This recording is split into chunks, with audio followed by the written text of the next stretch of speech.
Hello, ladies and gentlemen, and welcome to the Greater Northeast Collegiate Baseball Semifinal. I'm Jack Mulligan here today with Ryan Randoni as we get set for the semifinal between the South Portland Puffins and the Old Orchard Beach Bugs.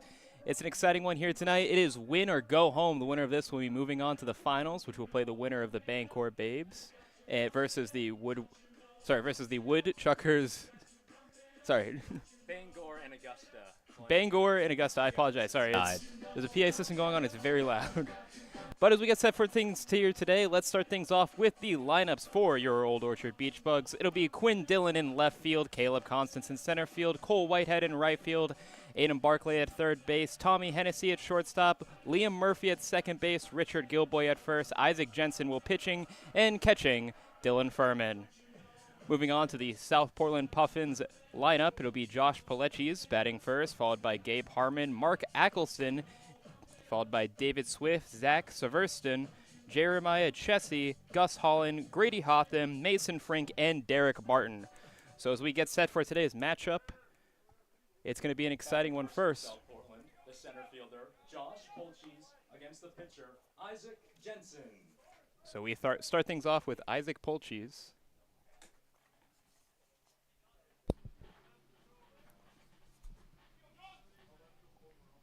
And first pitch here as Isaac Jensen gets set on the mound. And we will begin this playoff game. First pitch. Swung on and foul. So looking at the team stats here for the South Portland Puffins, they've been batting a .267 on the season. They came in today after beating. And the second pitch will be high, ball one. So they came here today after beating the team in the Northern Division, and they're playing the number one seed, Old Orchard. Yeah, they took down Waterville, who for the majority of the season was the best team in the entire league. As that pitch will also be on the outside, making it a 2-1 count.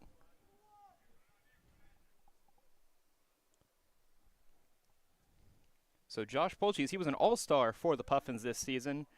Batted a .407 over 30 plate appearances, and will hit that ball foul. We have a 2-2 count. So 2-2 count here. Isaac Jensen has also got an all-star nod for the Beach Bugs for his pitching.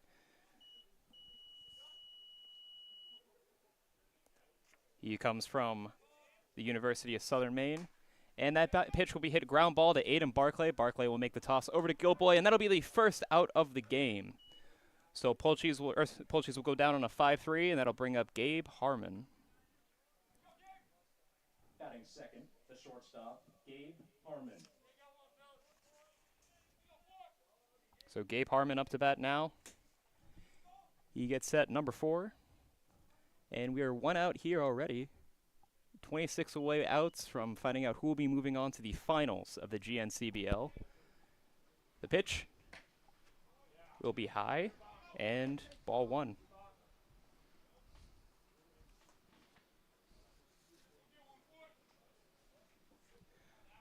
Second pitch, Jensen gets the sign, set, and that'll be outside again, a 2-0 count.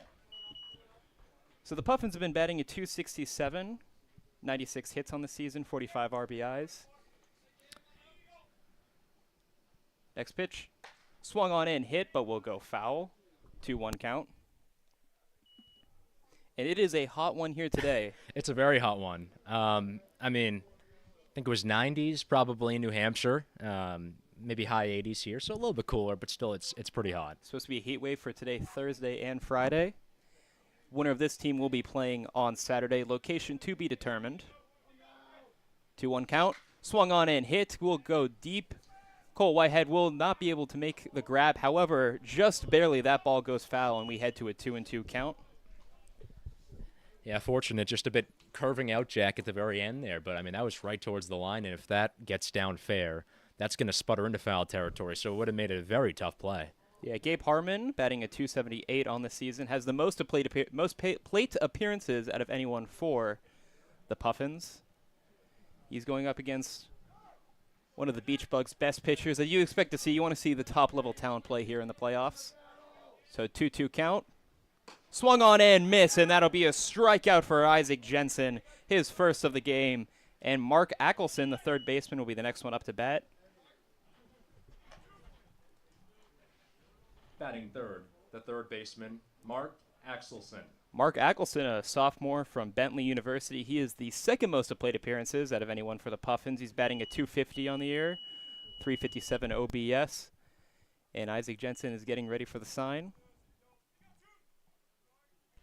And he sets and fires.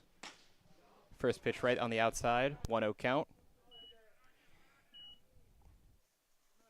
Now for the Beach Bugs pitching, they've been batting a .313 or 3.113 ERA this season. Second pitch hit on deep, and it will head towards the outfield. Caleb Constance making his way under the ball, and he will make the grab right at the track. Caleb Constance makes the out and possibly robs a homer. That'll be the end of the South Portland Puffins at bat.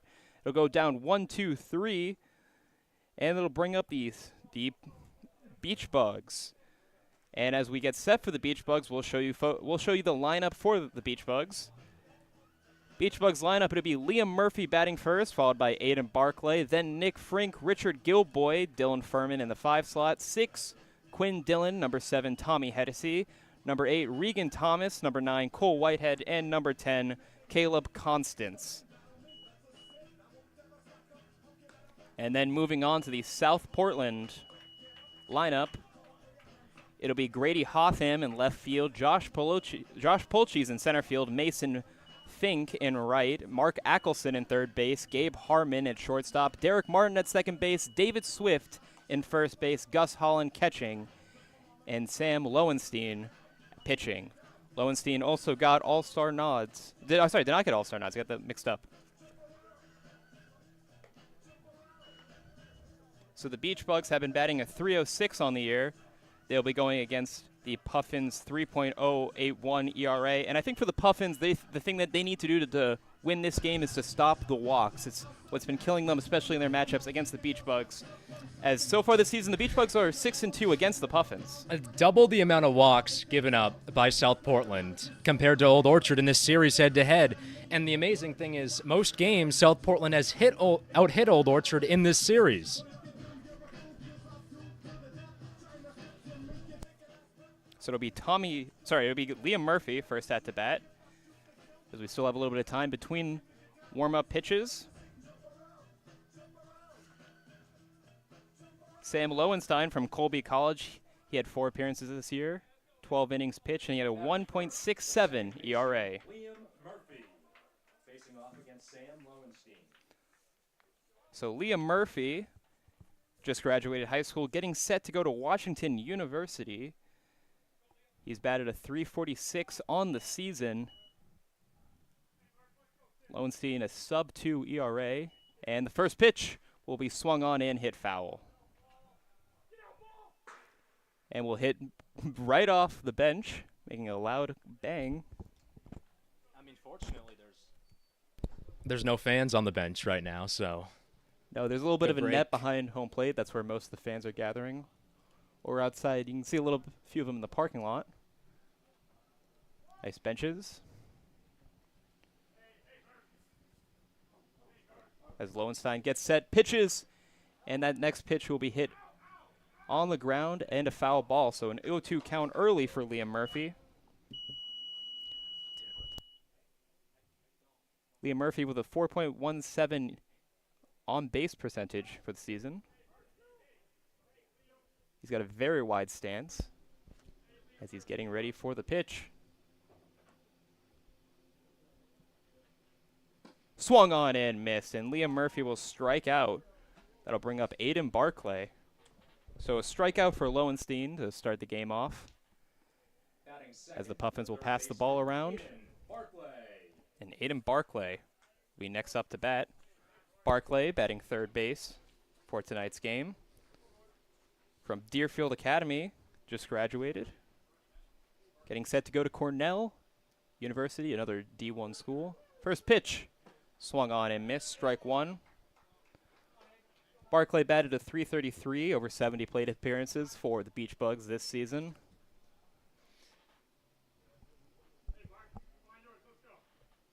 And he's getting set for the second pitch. Be hit on, soft ground ball. Be picked up by the catcher and thrown quickly to David Swift to get the out. And that'll be out number 2 for the Beach Bugs. So at 2-3, it'll bring up Nick Frink, the extra hitter. Batting third, the extra hitter, Nick Frink. Nick Frink, over 64 plate appearances this season, had batted a .259, got an all-star nod at the GNCBL All-Star Game, and represented the Beach Bugs at the Home Run Derby. He has 2 home runs during the regular season. Yeah, only 1 of 2 players on this team with multiple home runs. This field seems a lot shorter than the one at the ballpark. And that first hit will be hit deep. But Josh Polshies will make his way under the ball and make the quick grab. So it'll be 1-2-3 as well for the Beach Bugs in very similar fashion to the Puffins. We'll get set for the top of the second inning. I'm Jack Mulligan with Ryan Randoni. Stay tuned.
Batting first for South Portland, the first baseman, David Swift. And I'm Jack Mulligan here with Ryan Randoni as we get set for the top of the second here at the GNCBL semifinals.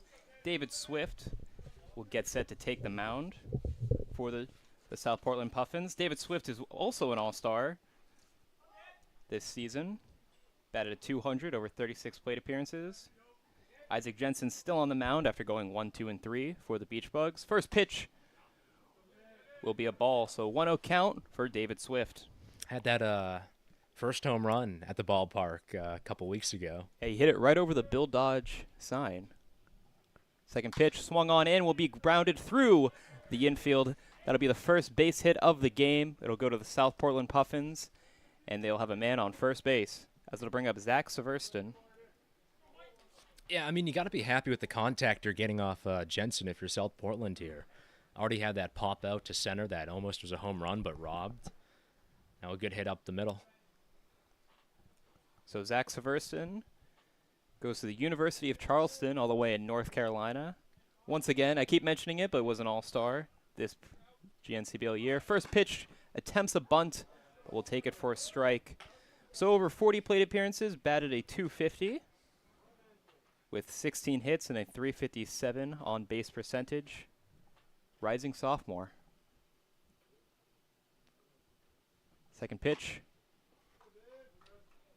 will be high, a 2-0 count.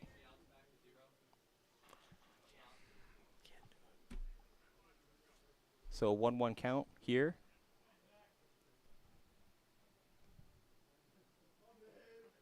And a quick check back to Richard Gilboy by Jensen. Making sure David Swift remains on first base. South Portland, with 22 steals attempt this season, only got caught 3 times. That ball will be hit to Tommy Hennessy. He'll make the throw back to Liam Murphy, gets the out, but will not be in time for Richard Gilboy, so that'll be a fielder's choice. And he'll get the first out of the inning for the Beach Bugs. Batting third, the DH, Jerry Jesse. So Jeremiah Chessie from Bowdoin College. Guess what? Another all-star for the South Portland Puffins.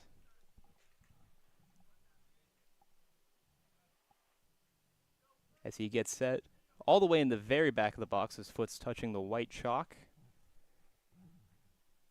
Isaac Jensen gets the sign, pitches. First pitch will be a little bit wide, and Dylan Furman drops the ball, and that'll allow for David Swift to take second base. So now a runner on second at a 1-0 count to Jeremiah Chessie. He's batted a .407 this season.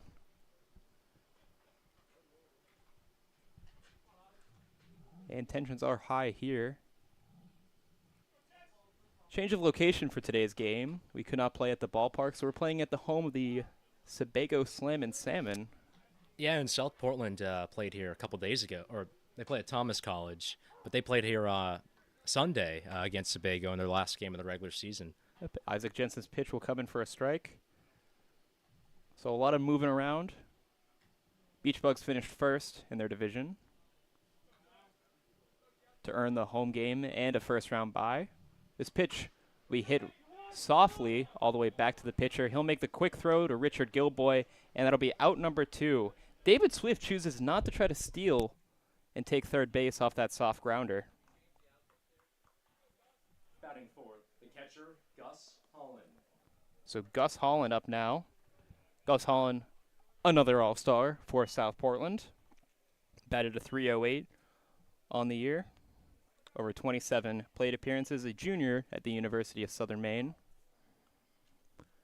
He's playing catcher for the Portland Puffins today. Isaac Jensen is going to make a quick look back at David Swift at second base, keep him honest.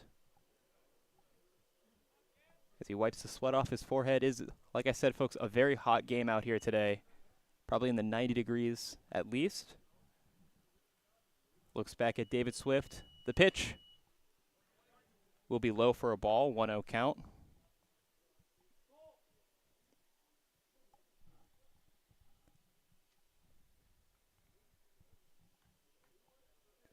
And the second pitch will be hit on and go foul, so a 2-0 count, or 1-1 count, I should say.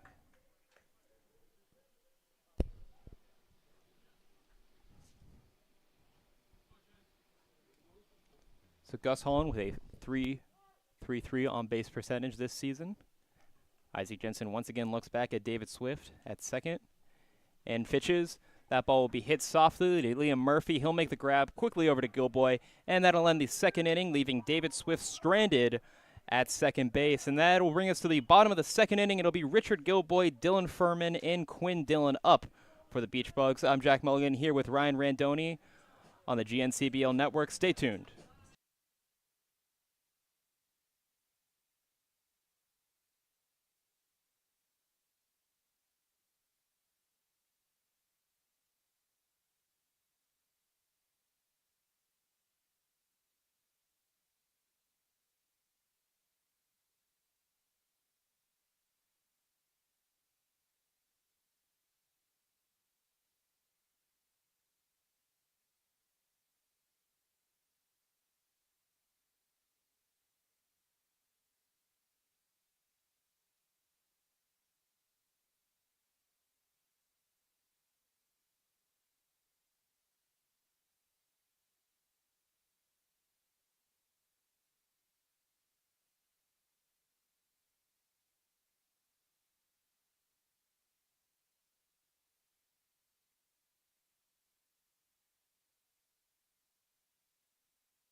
So I'm Jack Mulligan here with Ryan Randoni. Welcome back to the bottom of the second inning for the semifinals between the South Portland Puffins and the Old Orchard Beach Bugs. It'll be Richard Gilboy And his first hit will be hit quickly to the second baseman. Derek Martin makes the throw to David Swift, and that'll be a quick first out for the Beach Bugs. They'll bring up Dylan Furman with Sam Lowenstein still on the mound. Dylan Furman, the all-star catcher for the Beach Bugs. A lot of all-stars starting tonight, as you'd expect. He's a junior at the University of Southern Maine, batted a .426 on the season. That first pitch will be in for strike one, so a 1-0 count, or a 1 count, I should say.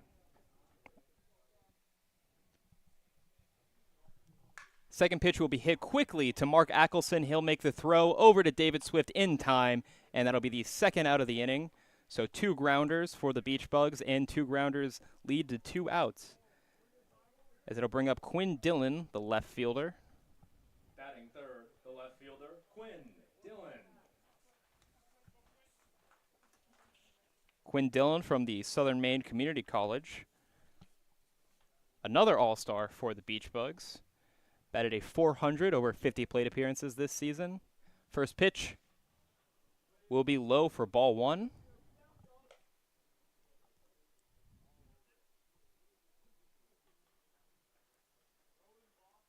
And he is getting set behind the plate. Another pitch will be low, 2-0 count to Quinn Dillon. And this is one of the things that the Portland Puffins have been struggling with this season. It is the walks. They've been giving them up in droves. And it's been costing them a lot of games. Over their 14 games, they've given up 59 walks. As that pitch will come in for a strike. So a 2-1 count now for Quinn Dillon. He is set. That pitch will once again be on the inside, making it a 3-1 count. And this is what the Beach Bugs do so well. They're able to work counts and get themselves on base and scoring position. Known for their steals, highest steal rate in the GNCBL. That pitch will be hit on in foul, and will now fill up the count to a 3-2 count.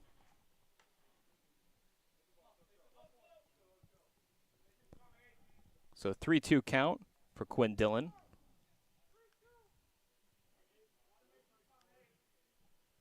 Will he be able to punish Sam?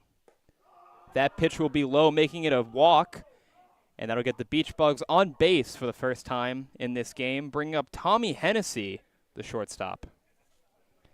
Tommy Hennessy just graduated high school, is getting set for his first season at UMass Amherst.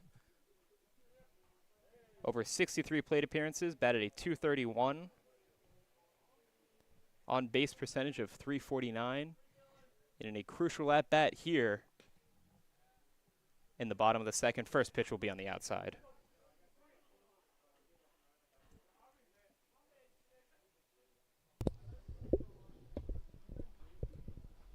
Lowenstein will look back at first base at Quinn Dillon, and will toss back to David Swift. Quinn Dillon quickly rushes back and will be safe. Beach Bugs known for their steals on the season, getting themselves in runners in scoring position, and that'll be another safe call. Now that we're in the playoffs, we've upgraded from 2 umpires to 3. I don't know if you've noticed that. Ryan. One less game played. There you go. And that pitch will be on the outside again, making it a 2-0 count. Yeah, typically you see 2 umpires, but now that we're in the playoffs and things are getting serious, we've busted out the 3rd one. So now I'll be playing all proper positions. A championship game, you get a 4th. I don't know about that. We'll see. That pitch will be hit on foul and will bounce off of Gus Holland's helmet. Gus is going to walk it off. Catchers are tough. Got to be tough. You got to be smart.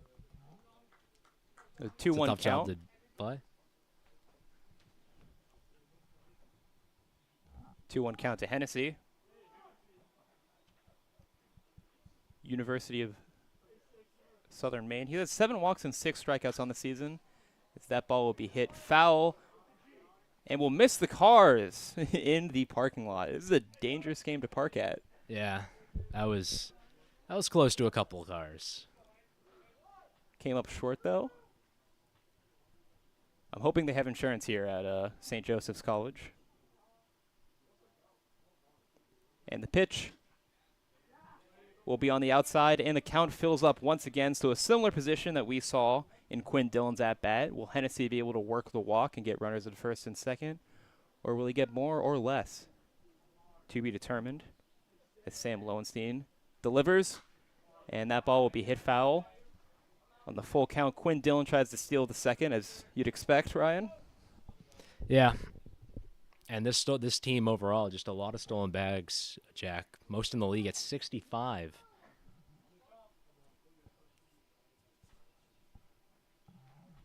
And that pitch will be low, and Hennessy will work a walk. So now 2 walks given up back-to-back by Sam Lowenstein, and it'll bring up Regan Thomas, the designated hitter, as runners advance to first and second. Batting third, the DH, Regan Thomas. Regan Thomas DHing for the Beach Bugs today.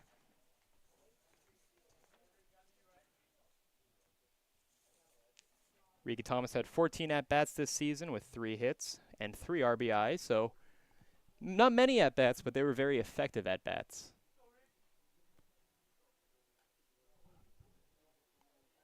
He's a freshman and another all-star for the Beach Bugs.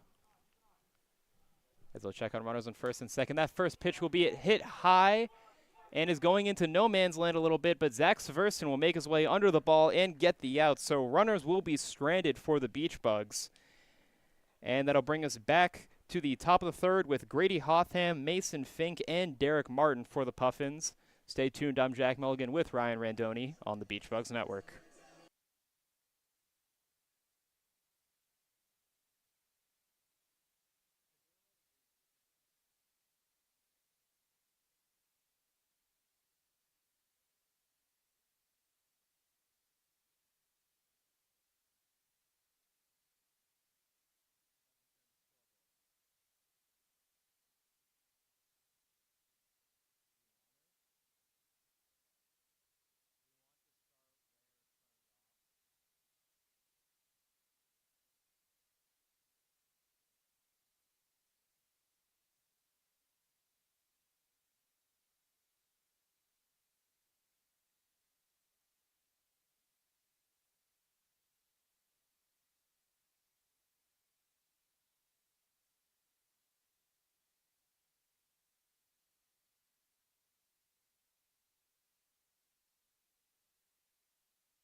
And I'm Jack Mulligan here with Ryan Randoni. Welcome back to the Old Orchard Beach Bugs Network. Top of the third inning, I should say, for this semi-final matchup between the Beach Bugs and the Puffins. No score through 2 innings so far.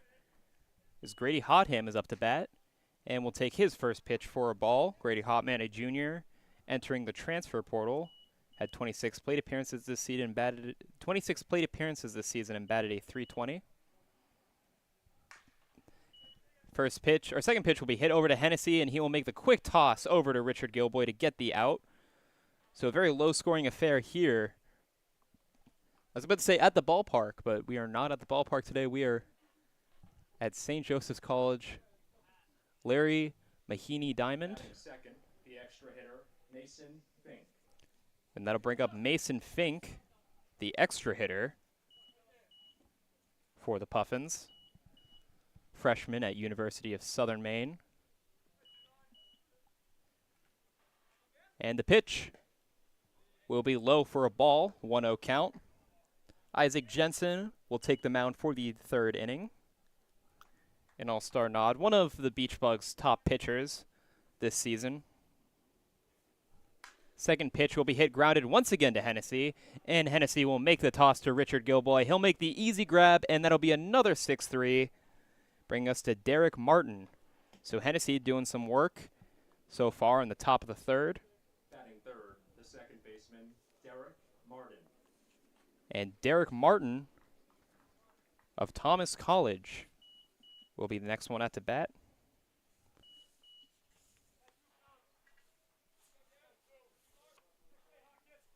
So Isaac Jensen of the University of Southern Maine, as he'll pitch, and that'll be high, making it ball 1. So Derek Martin, over 18 plate appearances, batted a 133, on base percentage of 278. Batting in the 10 slot here for the Puffins. If he reaches on base, we'll go back to the order with Polchis. And that second pitch will go in for a strike, so a 1-1 count here.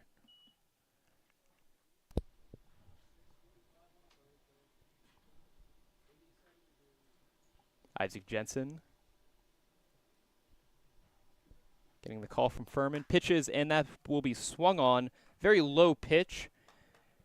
Got Derek Martin to chase and hit a foul, so what would have been a ball turns into a strike, and we have a 1-2 count.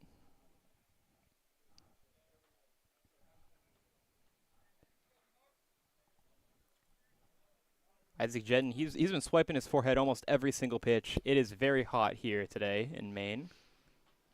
Going through a little bit of a heat wave. It's going to be hot tomorrow, too. Yep. And swung on and miss. Derek Martin strikes out. Isaac Jensen gets his second strikeout of the inning, and that'll bring us to the bottom of the third with Cole Whitehead, Caleb Constance, and then we'll go back to the top of the order with Liam Murphy. I'm Jack Mulligan with Ryan Randoni on the GNCBL network. Stay tuned.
Batting first for Old Orchard, the right fielder, Cole Whitehead.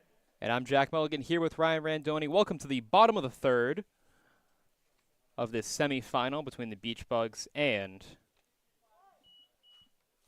the South Portland Puffins. Cole Whitehead first up to bat for the Beach Bugs. He's in right field today, and we'll take that first pitch for a strike. Cole Whitehead, a sophomore at UMass Dartmouth, over 30 plate appearances this season, batted a 304. Civil engineering major. Second pitch swung on and missed, and we'll take strike number 2. And Sam Lowenstein will still be on the mound for the Puffins. That pitch will be high. 1-2 count. Sam doing a good job not only in this game so far, but also on the season.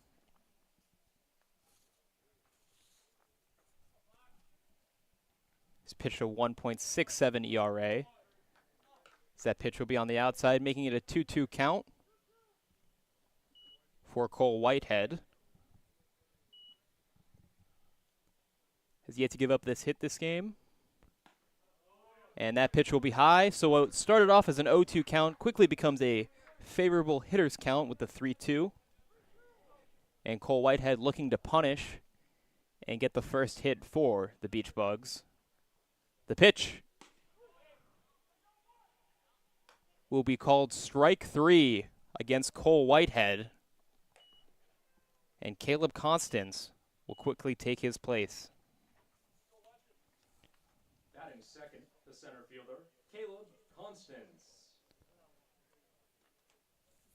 So Caleb Constance now from UMass Dartmouth will swing on the first pitch for a strike.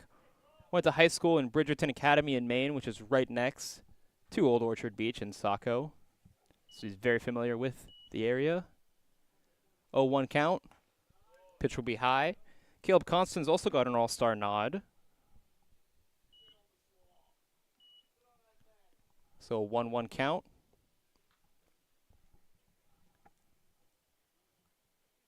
Sam Lowenstein delivers. And that pitch will be low.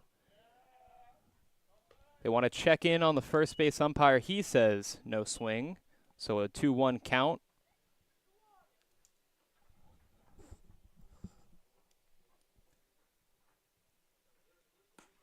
That pitch will be on the inside, and it's now a 3-1 count. And Sam Lowenstein trying not to give up a walk for the Puffins.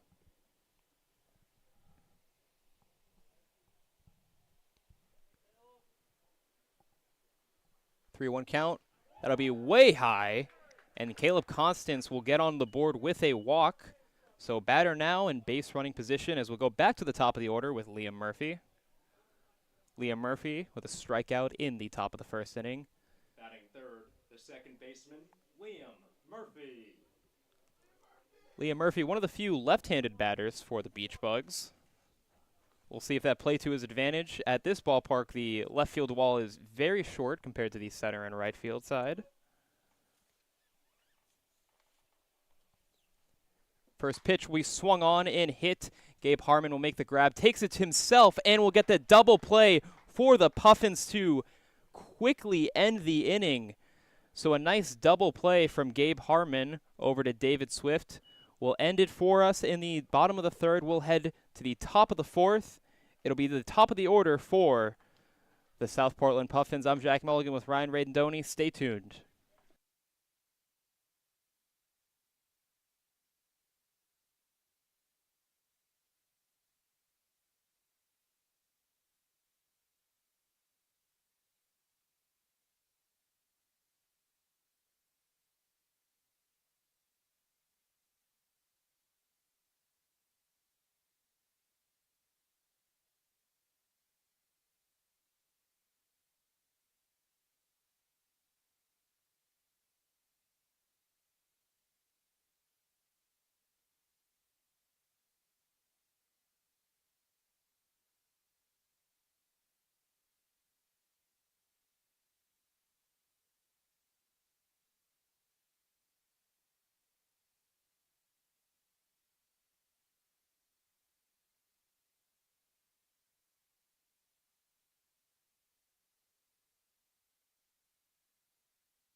And I'm Jack Mulligan here with Ryan Randoni as we get set for the top of the fourth of this semifinal matchup between the South Portland Puffins and the Old Orchard Beach Bugs. Back to the top of the order with Josh Pulchees for the Puffins. He had a ground out to Tommy Hennis. Oh, sorry, got it to Aiden Barclay in the first inning. His second time at bat. First pitch will be low for a ball, 1-0 count. Isaac Jensen staying on the mound for the top of the fourth. So both pitchers doing very good work here. Very few scoring opportunities for both teams in this game so far. And it's the two best pitching staffs in the entire league. And that pitch will be hit grounded to Aiden Barclay. He'll make the throw over, and that'll be out for Josh Pulchees. First inning went 5-3. Fourth inning went 5-3. Gabe Harmon, the shortstop, up to bat now. Gabe Harmon struck out in the first inning. The shortstop, Gabe Harmon.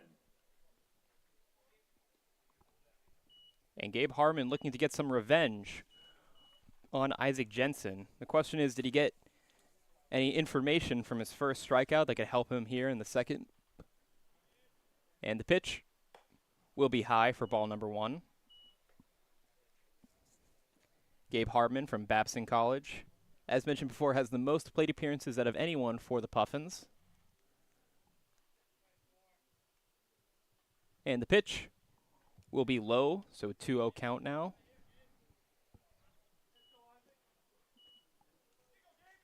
Isaac seems pretty calm on the mound, despite the 2-0 count, but he's been doing quick work of the Puffins this game. And that'll be another low pitch. It'll be a 3-0 count. Hitter's favor for Gabe Harmon, who batted a .278 this season for the Puffins.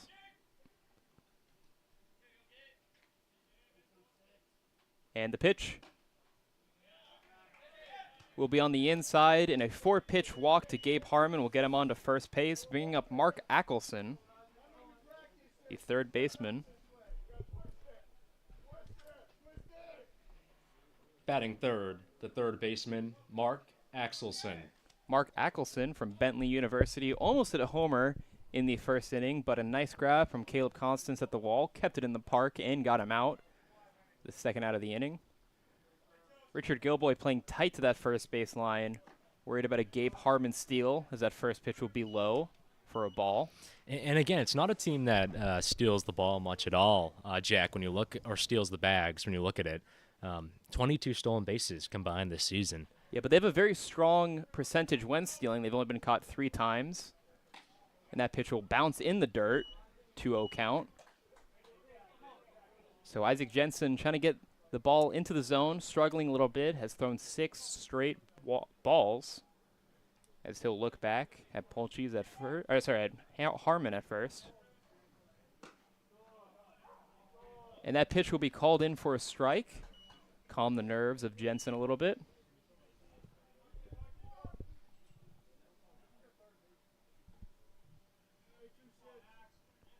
So Axelson, standing way in the back of the box, gets the sign.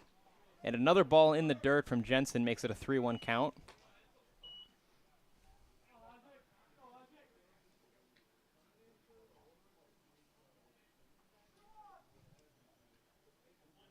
Isaac trying to calm himself. Takes a look back at first base at Gilboy. And the pitch swung on and missed. It'll fill up the count. So a 3-2 count to Jensen. Will he be able to deliver the correct pitch is the question. A nice little shake from Mark Ackelson at the plate. Trying to get out all the nerves. Semi-playoff game here. One and done. As swung on will be grounded over. Tommy Hennessy will make the play. He'll try to throw it over to second base, but a little off, and Liam Murphy has to go off the bag, and that'll end up being a hit for the Puffins, and runners are in first and second, as it'll bring up the first baseman, David Swift. Batting fourth, the first baseman, David Swift. So a nice dive by Hennessy to try to keep the ball from going into the outfield and giving up third base to Harmon, but that throw was just a little bit off center, Ryan, and ends up letting him get to second base pretty safely. Yeah, it was just, it was a good hit ball, too. That was right in between Barclay and Hennessy, perfectly placed. And Hennessy made a good play on it, but it was just really just a tough throw from where he was positioned. So a quick mound visit, try to calm down the nerves, as David Swift, a sophomore at Bates College, will take the plate. Swift hit a single in the second inning, got the first hit of the day for the Puffins. As the umpire makes his way back to the mound, puts on his mask.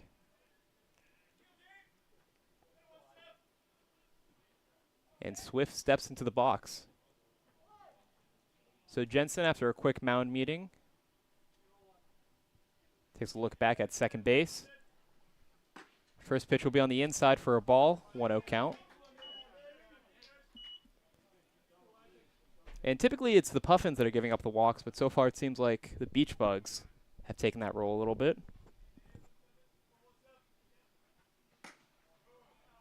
That pitch will once again be a ball, so a 2-0 count.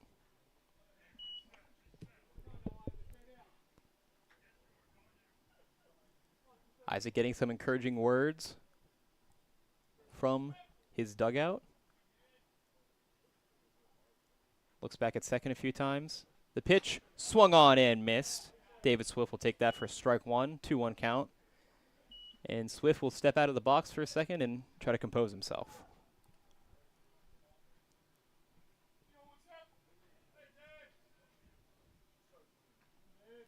Second pitch, swung on, grounded over. to Liam Murphy. He makes the throw to Hennessy for the first out and makes the throw to Gilboy for the double play to end the inning and leave the runner stranded once again. So it is still a 0-0 game. A great play by Murphy, Hennessy, and Gilboy to end the inning and shut things down for the Portland Puffins. We will get set for the bottom of the fourth. It'll be Barclay, Frink, and Gilboy. I'm Jack Mulligan with Ryan Randoni. Stay tuned.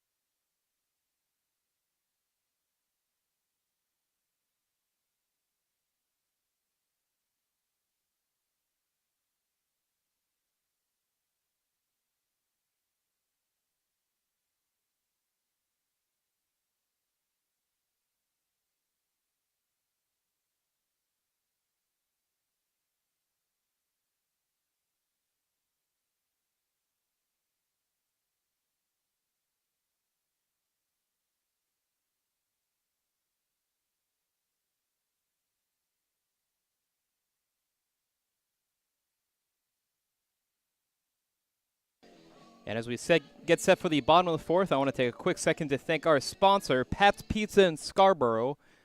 Whether you're looking for a slice before or after the game, Pat's Pizza has you covered. Some of the best pizza in Scarborough, some of the best pizza in Maine, some of the best pizza in New England. Pat's Pizza Scarborough, proud sponsored of the Old Orchard Beach Bugs.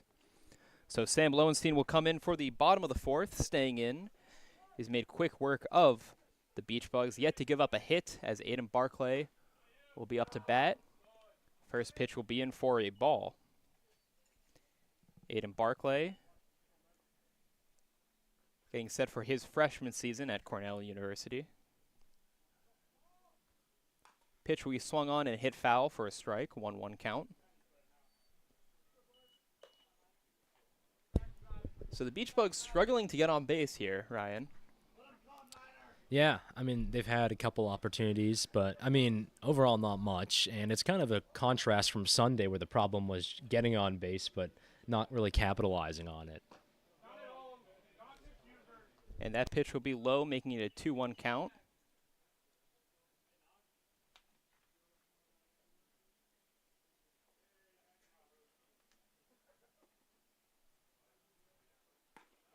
And that pitch will be high for a 3-1 count.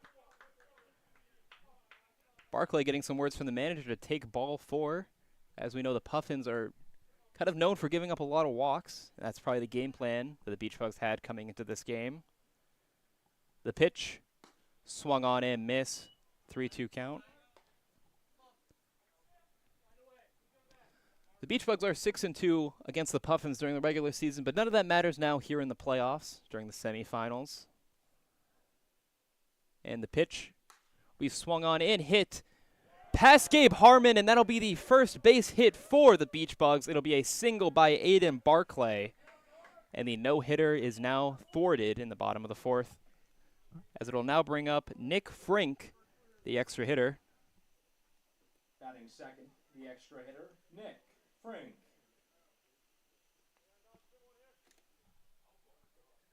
Apologies for the camera's mishaps. So Nick Frink, the extra hitter, be taking first base. Plays catcher alongside Furman, sometimes right field. And we'll take that first pitch for a ball, a 1-0 count. So the Beach Bugs, who have been struggling to get runners on base, do you think they're thinking about Barclay maybe trying to steal second? Well, he leads the team in stolen bases, Jack, so I think it would be a great opportunity for them. And that pitch will be swung on and missed, a 1-1 count for Frink. Frink fielded out to the center fielder in the first inning.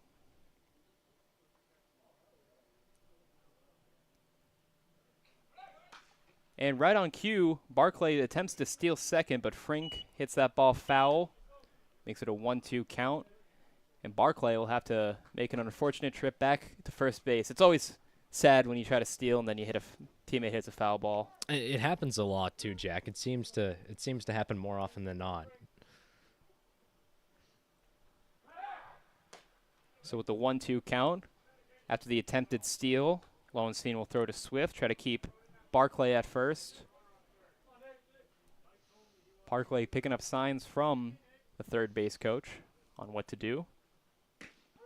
And that pitch will be called strike 3 against Nick Frink. Didn't seem like he was too happy with the call, but accepts it anyway. That'll be the first out of the inning for the Beach Bugs, and it'll bring up Richard Gilboy. Batting third, the first baseman, Richard Gilboy. So Richard Gilboy, the left-handed batter from St. Michael's College. Quick check back on David Swift. Not diving, he's just kind of making a little quick of a jog back. A little bit risky from Barclay. Yeah, a couple close calls there, too.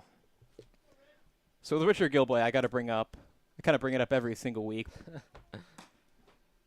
That pitch will be counted for a strike. But I feel like I have to bring it up because we were talking about how he said he is Big Daddy Hacks in the Little League. There's got to be something else. For quite a few years. Yes, but it's just because we were talking about it, and on cue, he hit a home run. So that ball would be hit foul, 0-2 count. It's how could you not be romantic about baseball, Ryan? You know, you're talking about how a man gets the nickname of Big Daddy Hacks, and then he hacks the ball out of the ballpark. So an 0-2 count for Gilboy. And Ackelson will be caught stealing here. A little bit of a rundown situation. Can he outsmart the Puffins? Running back and forth. And tries to dodge the ball, but unfortunately will not. And that'll be a caught stealing by Barclay. And they'll bring us to 2 outs with an 0-2 count against Frink. So an unfortunate situation for Barclay. Yeah, and just I think there was, you know, a mix of should he have gone, should he not have gone, and I think he was too, you know, he was thinking about it too much there, Jack, and that kind of led to him getting caught in that situation.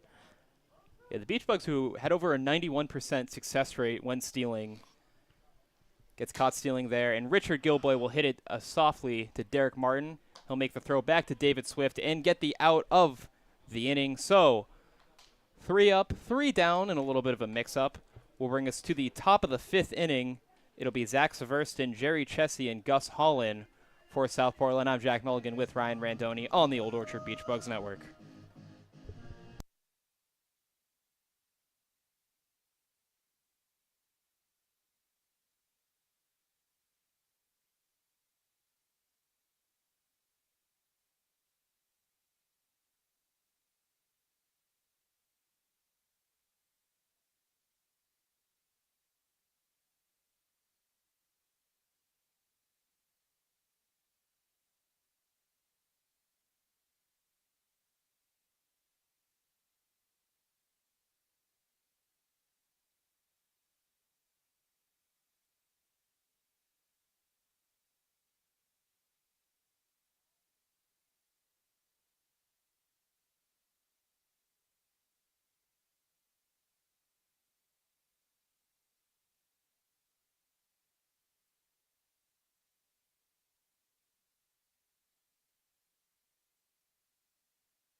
And I'm Jack Mulligan here with Ryan Randoni as we get set for the top of the 5th inning. The right fielder, Zach Severston.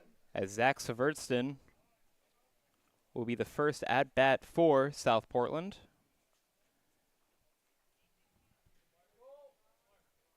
I'm Jack Mulligan here with Ryan Randoni. Top of the 5th inning in the semifinal, one-and-done game against the Puffins and the Beach Bugs. No 0-0 score so far. Isaac Jensen still on the mound for the Beach Bugs. That first pitch will be hit high and deep, and will drop into the outfield. Josh Polchis will make the grab, but Zach Severston will be able to quickly make in for a double. And that feels like Zach Severston's been doing that all season. It's one of the things he has been excelling at quite greatly, is getting on base and getting those big hits when they matter. Batting second, the DH, Jerry Chessie. So Jeremiah Chessie now, the designated hitter. Well, it's interesting. You look at Zach's average, and it's incredible. It's over 400, but it's been almost all singles this season for him. Actually, he has very few doubles. That's the first of not too many. So Jeremiah Chessie now, the sophomore, batting a .292.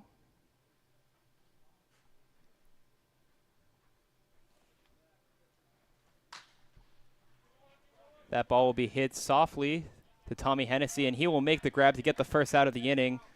But Zach Severston will move his way over to third base, and with only one out, the Puffins are in a very dangerous spot to get some runs on the board and take the lead. Gus Holland. So Gus Holland now, University of Southern Maine, had a 4-3 in the second inning. One out, runner on third. And the Puffins look to do some damage. That first pitch will be low for ball one.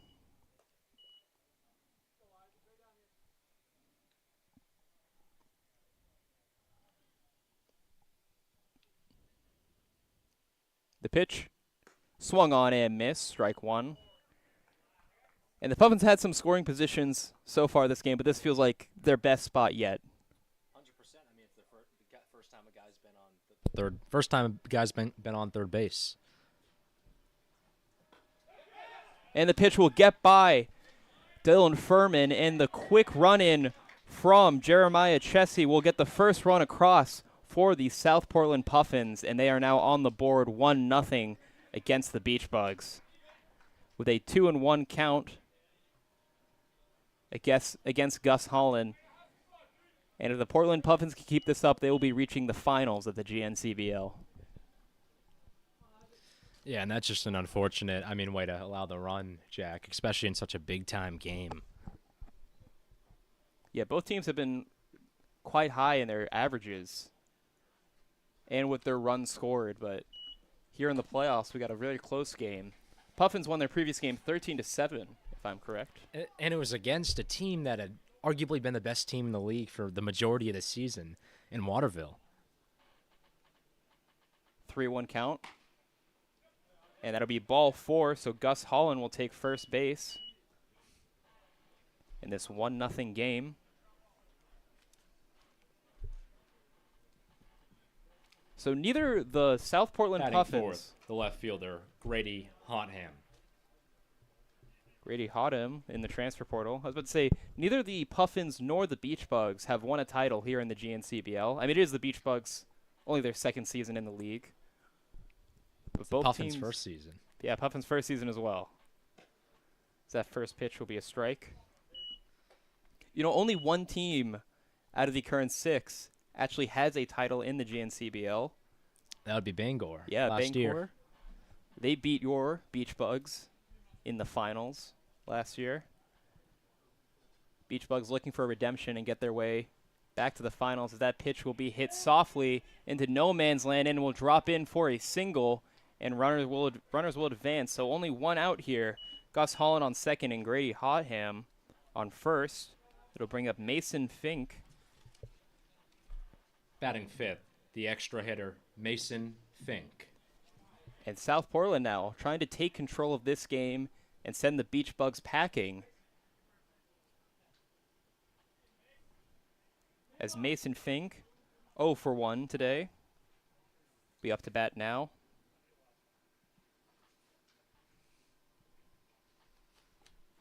First pitch will be in for a strike.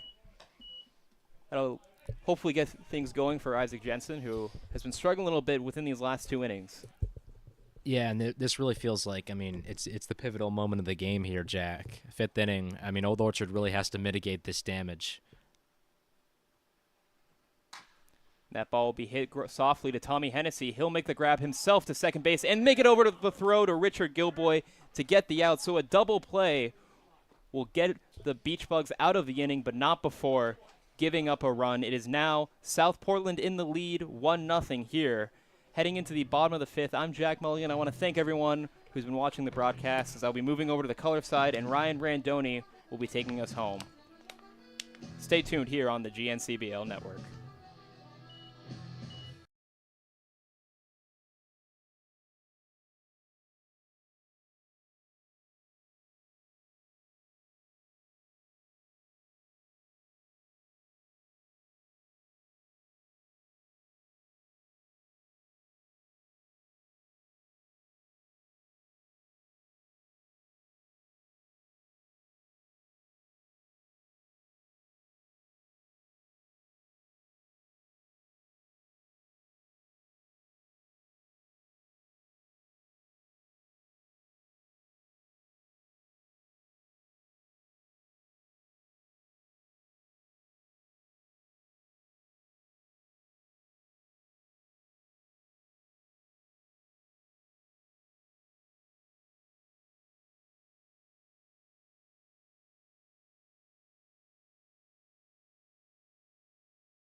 It's a familiar spot, Old Orchard in South Portland, in a very close one here in Standish, Maine at Larry Mahaney Diamond.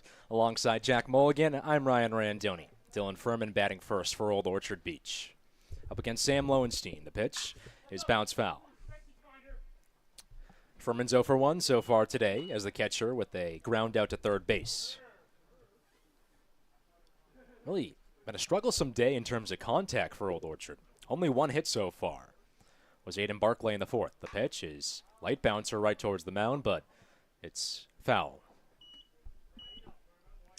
Puffins leading 1-0 here in the top of the, or bottom of the fifth inning. No outs, nobody on base. South Portland scored its lone run off a unfortunate pass ball. It's a bit low on the fastball, and the catcher Furman couldn't handle it.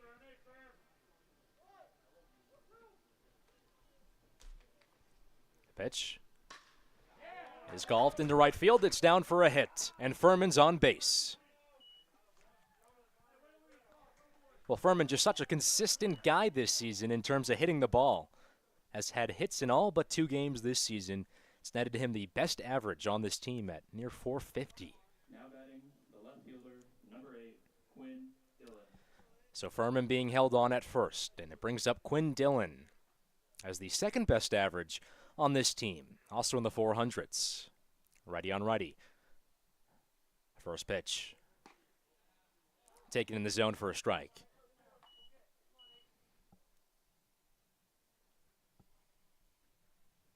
South Portland leading 1-0 here, bottom of the fifth inning. Man on first with no outs. Pitch. High bouncer, right side, second baseman is there. He scoops, throws to first. It's there in time for out number 1, but they do not get the leadoff runner. Furman is into second. Second baseman Derek Martin glanced quickly at Furman, but decided it wasn't worth it and would be too close and threw back to first. So it's a 4-3 with a man on second and Furman. And now Tommy Hennessy comes up from the right side. Furman held on at second. Pitch. Fastball in the zone for a strike. Hennessy's lone at-bat was a walk in the second inning. Was part of back-to-back walks in that second frame, which by far the Bugs' best chance. The pitch is swung on and missed on the off-speed. And Hennessy mad at himself for that one. Yeah, Hennessy's a guy who walks a lot. He does get on base a good amount as well because of those walks. Top 3 in the team in that stat. Pitch is fouled off. But with the walks, Hennessy's also been struggling quite a bit with the strikeouts. Has struggled with the strikeouts, yes. And he's gotten a little bit cold. He had a really hot start to the season, but he's been cooling off quite a bit. Couple looks back at second. 0-2. Bouncer right side once again towards the second baseman, but it gets by. Furman getting the race around third base. He'll head home. Throw comes in. The tag is not in time. Tommy Hennessy ties things up. A grounder through the right side. Furman dove towards home, and that's how this thing is evened at 1. 1-all, South Portland and Old Orchard here in the bottom of the 5th.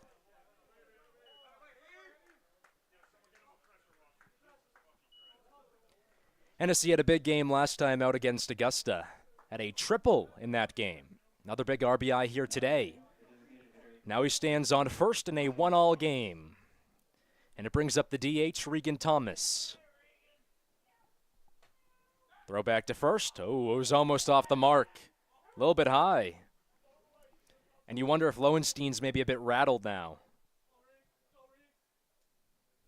Looks back at first again. Glove towards the belt. Kicks and deals. It's high. Really high.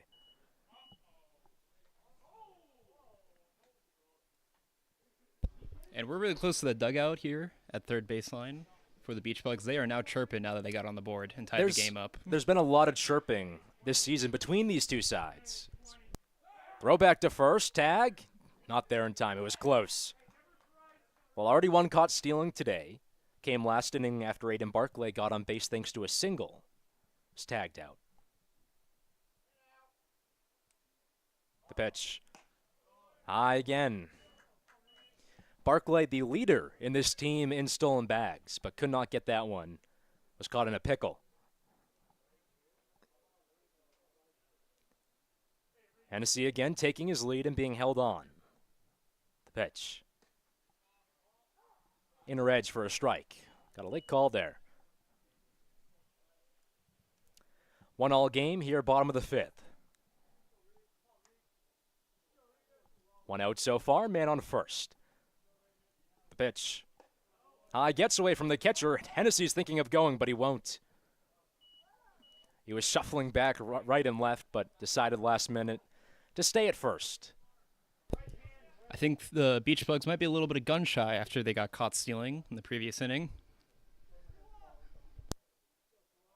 Hennessy still there at first.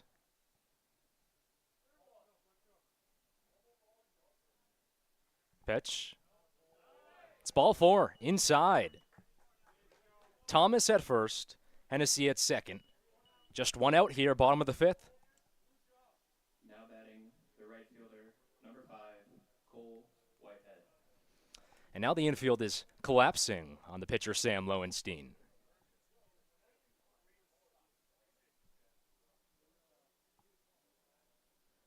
Well, Lowenstein so far has 3 strikeouts. But he has allowed 3 walks and 2 singles. And we talked about this earlier. The walks have been a big problem for South Portland this season against Old Orchard.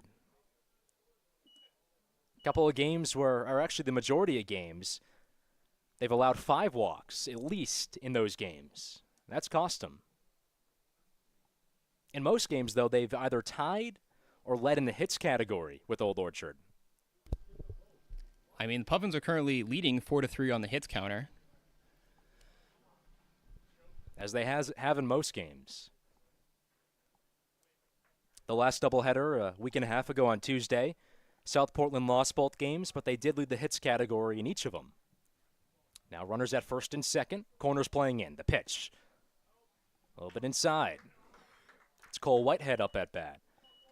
Right fielder's 0 for 1 today with a strikeout. Pitch. Slow and inside. 1-all game here, bottom of the 5th, but runners on first and second, just 1 out.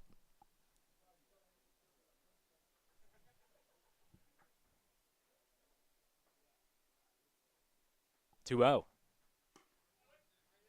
Called strike on the inner edge.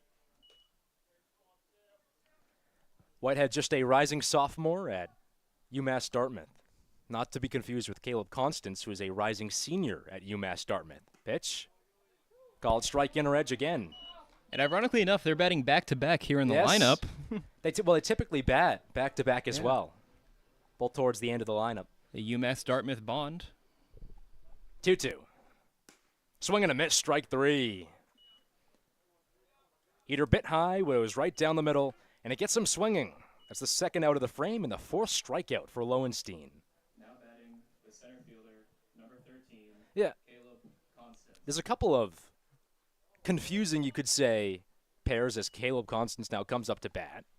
You have Nick Brindle and Nick Frink, who are both rising sophomores at St. Joe's here.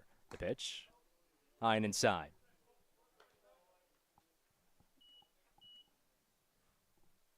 Nice field here at St. Joe's, too. It's only D3, but, I mean, pretty solid stuff. Beautiful dive. They have an automatic sprinkler system. Pitch is taken for a strike. That is behind us. I saw a note making sure to tell the coach to make sure it's set off and doesn't go off in the middle of the game. That would be unfortunate. Look back at second. Second look. 1-1. Taken inside on the inner edge again. Now the count at 1 ball, 2 strikes. Lowenstein trying to preserve this tie here in the bottom of the 5th. 1-2. High bouncer, right side, first baseman backtracks, is there. Underhands to his pitcher, the tag is there. Just in time, there was the dive by Constance, but he could not get there in time. And that's how the frame ends. Old Orchard does get on the board. It's 1 run on 2 hits, no errors, 2 left on base, and a 1-1 tie entering the top of the 6th here on the Bug Sports Network.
Top of the 6th, and we got a tie game here at Larry Mahaney Diamond.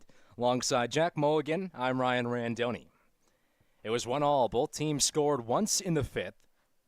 It was Dylan Furman leading off in the top of the 5th for South Portland, who had that early double and eventually scored. Then Old Orchard Beach responded nicely. A couple of hits in that bottom of the 5th, and Dylan Furman, of course, the best batter on this Bugs team, did score for Old Orchard. So now things begin with the 10-spot hitter here in the top of the 6th. It's Derek Martin, second baseman. First pitch, it's a bouncer left side. Shortstop Hennessy is there. He whips to first. It's high, but Gilboy gets it in time for out number 1. It's a 6-3 after Gilboy reaches up in the air. There's 1 out here in the top of the 6th. And it brings up Josh Polchis from the left side.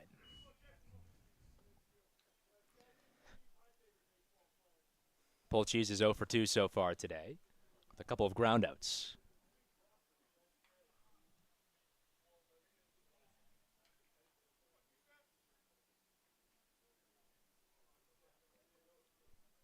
His first pitch. Fastball a little bit outside. Well, Polchis has been in and out of the lineup, which is kind of surprising considering he's the 1-spot hitter for this South Portland team. But he did not play the last time these two sides faced off in a doubleheader a week and a half ago. The pitch. A little bit outside again.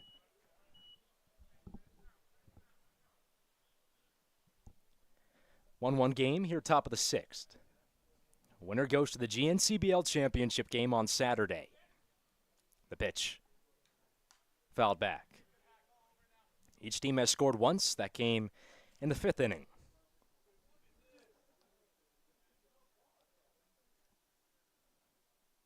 Up on deck is Gabe Harmon, the shortstop. Mark Axelson in the hole. Field now fully shaded. Pitch. Fastball outside. It's also low. And so now it's a bit cooler. Was waiting a while. I mean, we're still sweating. It's still mid-80s. It's supposed to be hot tomorrow as well, so that doesn't help. Pitch. Swung on a missed. First strike of the count. Winner of this game will be playing on Saturday at the championship at the better teams. Which, I mean, we don't Home know. field? We believe the Beach Bugs are number one seed. They should be the number 1 seed based on record. Pitch. Low and outside. It's ball 4. Pulcheese is at first. Well, the reason we don't know is because we originally thought the team that South Portland just beat in Waterville was supposed to be the number 1 overall seed in the Northern Division because they had the best record in the Northern Division. So you would think that they would have been the number 1 seed in that division as well, but they were put as the number 2 seed. And so Waterville played South Portland and they lost. And so a team that had a great record all season didn't even make the semifinals. Now, if Bancor loses, we'll be confident that we're the home team. Throw back to first is not there in time. Yes, definitely. But if they win, we think we're the home team, but we don't want to say for sure because we're not 100% confident. I'm not too sure how Bangor's even the number 1 seed in the other division. So never say never. The pitch, a little bit inside. But yes, the winner of this game will face either Bangor or Augusta.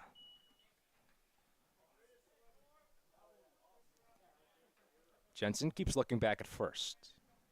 Pulcheese is there, taking a big lead. The pitch, swung on a missed. And Armin so far today is 0 for 1. Had a strikeout in the first as well as a walk in the fourth.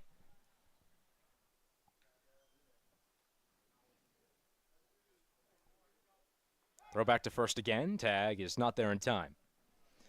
Well, Gilboy has a really good placement of those tags. We've seen it earlier this season where he has gotten guys diving back towards the base and tagged them in time. Throw back to first again. Oh, he gets him. Pulcheese dove, but it was before the bag. He was a couple feet away. The tag by Gilboy was late, but nonetheless it was there. And that's how the second of the inning comes. You know, ironically, I was complaining earlier that the players weren't sliding into the bag, and this time they didn't slide, and he got caught stealing because of it. So, shows you what I know about baseball. Well, he dove, but he just didn't dive far enough.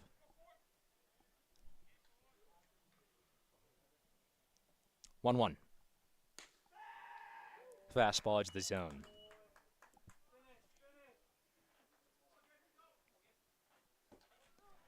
Harmon still up at bat, trying to keep this inning alive. So 1-2 count with 2 outs. Top of the 6th. The pitch is lined through the right side. It's bouncing in for a hit.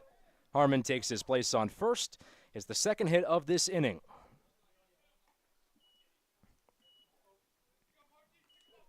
So now the hit's starting to pile in a bit more against Isaac Jensen. It's been 2 in each of the last 2 innings. There was 1 in the 4th and 1 in the 3rd.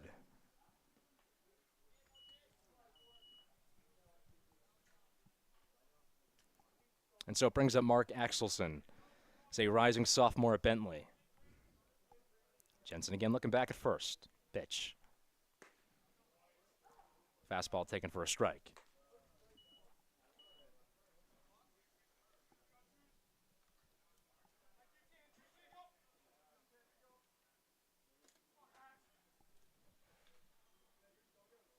Oh, 1. Runner goes, gets a good head start. The pitch is bobbled by Furman, and the runner's easily into second. Furman's got a good arm, but just couldn't really locate that ball. And it gave Harmon an easy stroll into second base. And Ackelson, after every pitch, he's kind of envisioning himself hitting the ball, which I enjoy. You got to dream these things into reality. It's the power of positive visualization, you could say. Betch. Bouncer again gets away from Furman, but Harmon this time stays put.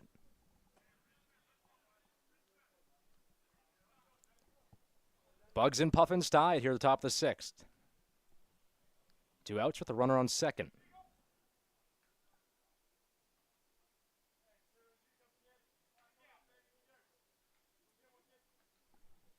2-1. Gets away from Furman again, and Harmon will stroll into third. So the man who tied this game is now kind of struggling behind the plate a bit. A couple of balls that have just been bobbled and gotten away from him. Noted the pitches haven't been as consistent as well. And you wonder if this will be maybe Jensen's last inning.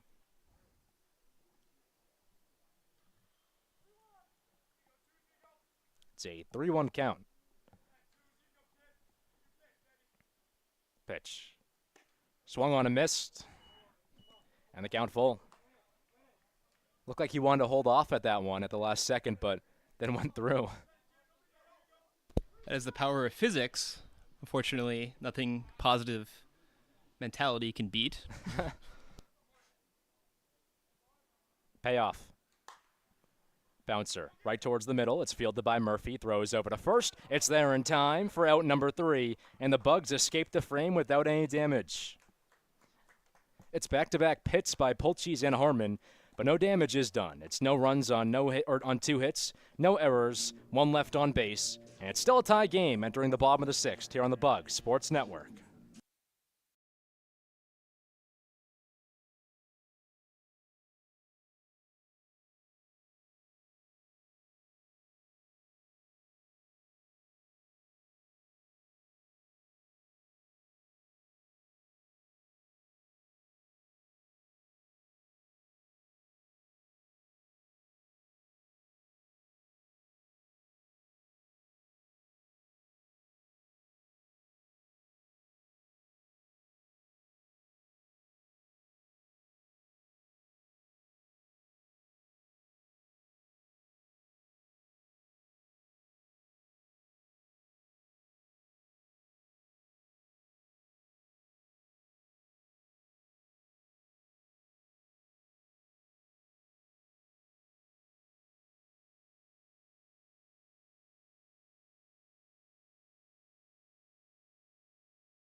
Number 3, Liam Murphy.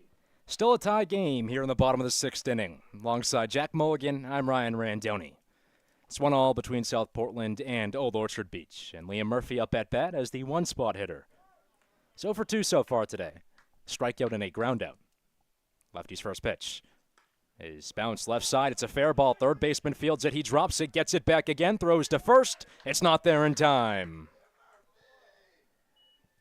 Murphy outraces it, but Axelson had trouble down that third base line fielding that ball and bobbled it a couple times, and the throw was a bit late.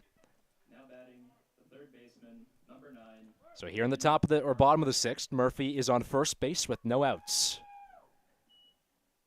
And it brings up Aiden Barclay. Aiden's 1 for 2 so far today with a single and a groundout. Righty's first pitch. High heater for a ball. And Barclay, certainly a guy he would imagine wants to bounce back after what happened last time out. Was on the bags and was thrown out in a pickle. 1-0. Fastball misses low and away. Yeah, with a name like Barclay, sounds like bark, which I think the Old Orchard team has picked up on as they are barking in the dugout right now. There's also a meow coming. Throw back to first. Oh, it was high and almost off the mark, but Murphy's in safe. And now I think they hear what I'm saying because I heard a donkey followed by the cat. We're much closer to the dugout than we typically are. Yeah, Old Orchard, I mean, we're in a big 6,000-seat stadium. This is not quite that much. This one's popped up, but it's way foul. Yeah, I mean, Old Orchard was a former minor league ballpark, so it could sit up to 6,000 people. This is, I mean, not many stands at all. It's mainly fans sitting on the lawn chairs on the berm. Throw back to first again, but it's not in time.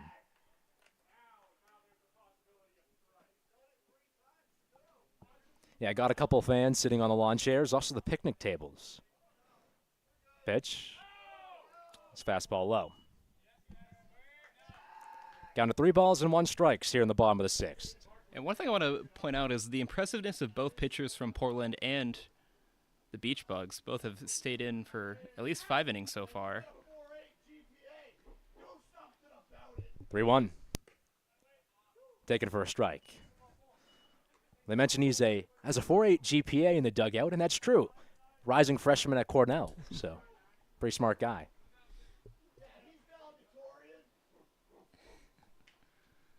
Payoff. Bouncer line left side. It was a laser, but just left of that foul line. Ryan, I think you got a live correction saying that he was also a valid Victorian. I don't think that's a correction. I think that's just an addition. The addition. Yeah. Yeah, rising freshman at Cornell, though. And there's a lot of rising freshmen who have gotten a start for this team. Tommy Hennessy, rising freshman at UMass. Liam Murphy's going to be a rising freshman at Washington University in St. Louis. Pitch is taken for a called strike 3. Looked like Barclay was almost walking down that first base path, but the call came late, and he's retired for the first out of this frame. Now batting the extra hitter, number 14, Nick Frank. And it brings up the extra hitter, Nick Frink. Frink's 0 for 2 so far today with a flyout and a strikeout. Throw back to first again. The tag. Ooh, it's close. Not there. I mean, the throwbacks to first have been potent this game. There's been a lot of them. It makes sense. Beach Bugs known for their stealing. Pitch, runner goes, gets a good head start. The pitch is swung on a miss. Throw to second. Tag is there. A second stolen base attempt and a second tag out. Frink diving, but was tagged out right before that, or rather Murphy diving, tagged out right before that bag. And that's the second out of the frame. He does appear to be in some pain now, too. He's wincing with his right arm over his right knee. You know, Ryan, for a team that going into this game had a 91% success rate on stolen bases, have now found them in a situation where both of their steal attempts have been picked off. 65 stolen bags entering this season was by far, or entering the playoffs, was by far a league most. And Murphy's still wincing in some pain here, so we'll take a quick step aside on the Old Orchard Beach Bugs Network.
Play resumed after Liam Murphy's injury. We're still monitoring what that is, but was tagged out at second on a slide and appeared to be in some pain, so now in the first base dugout getting checked out.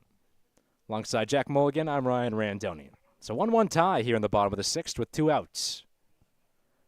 Nobody's on base, and it's Nick Frink still up at bat with a 0-1 count. Frink's 0 for 2 today with a flyout and strikeout.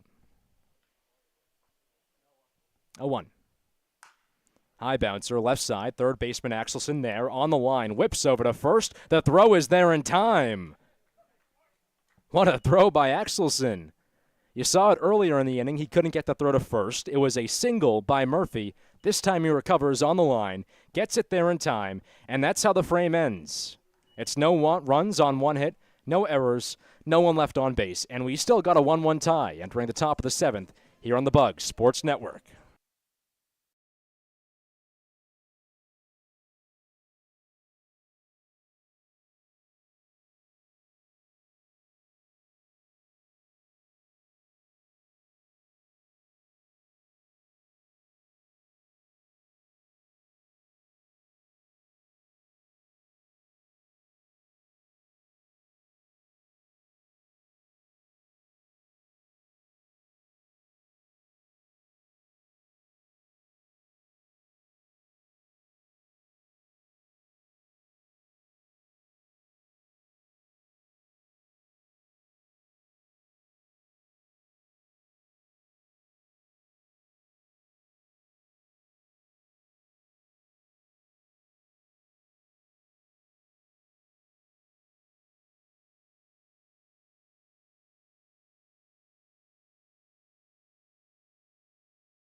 first baseman, number 17, David Swift.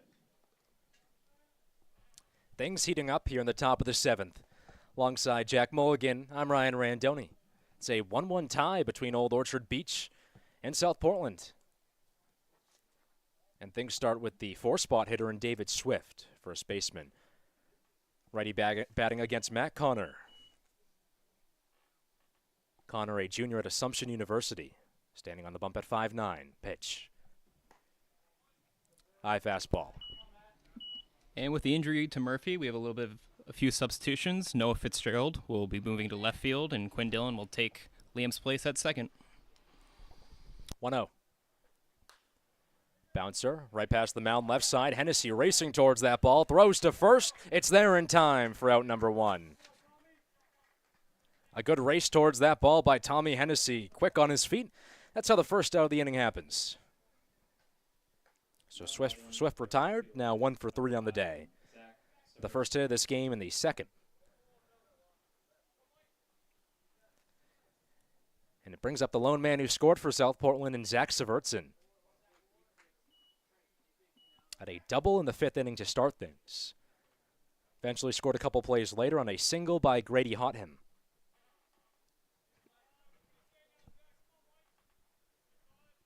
Righty on righty, first pitch. Fastball inside towards those feet.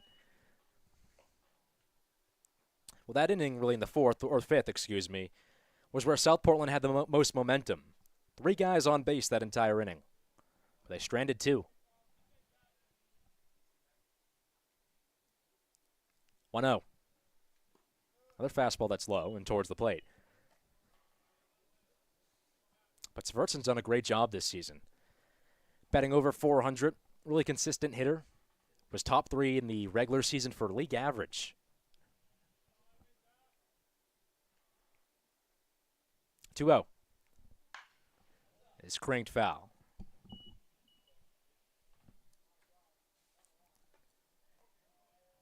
Connor this season has an ERA of 3.75 with 7 hits allowed, 5 earned runs, 4 walks, and 9 strikeouts.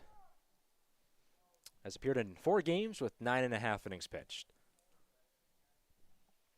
2-1. Taking in a edge fastball for a strike. 1-1 game here in the top of the 7th. South Portland struck first, but Old Orchard with a quick response. 2-2 count, 1 out.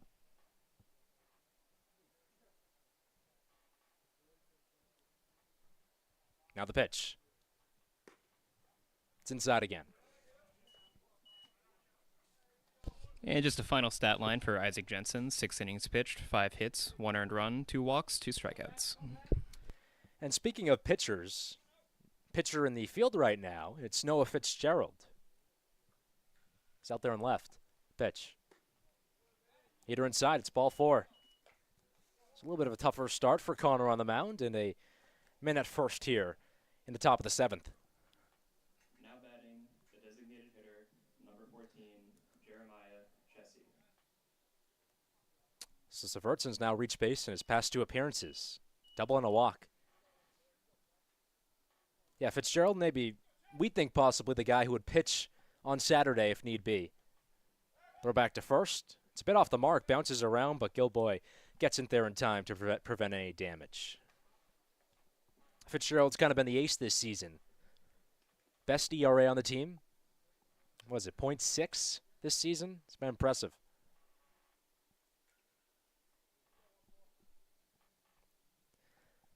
Severtson still held on at first. Pitch. Is skied high in the air. Left fielder to his left towards the wall. It bounces on the top of the wall for a hit. Fitzgerald scoops. 1 run racing around third. He'll get the go-ahead home. Throw comes in. It's off the mark. South Portland takes a 2-1 lead. The Puffins with their 2nd lead of the day.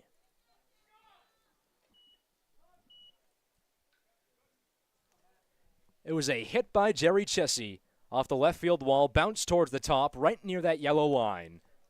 Fitzgerald scooped through it in quickly, but it did score 1 run in Severtson. Now batting, the catcher, number 3, Gus.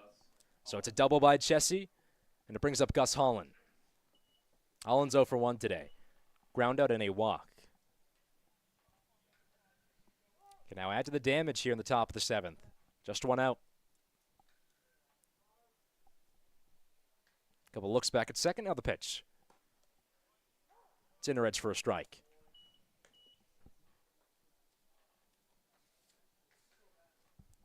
And these two teams have really played in close games pretty much the entire end of this season. Been a lot of close battles between these two sides. Last 2 games decided by 2 or less runs. The pitch. Heater on the inner edge for a strike.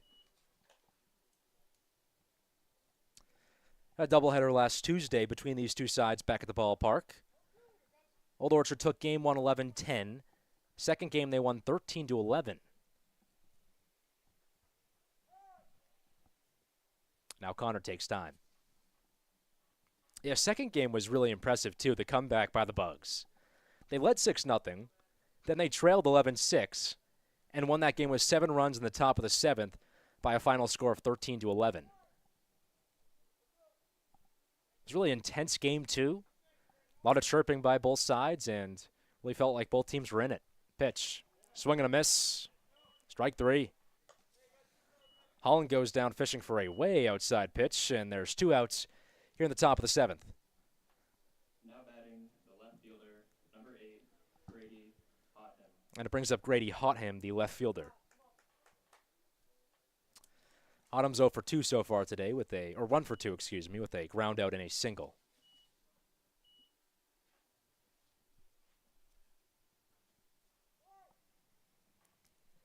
Man on second still here for the Puffins was Chessie, who has that double. Pitch. Swung on a miss. That was a half-hearted swing. You could tell Hotham really regretted swinging through that one.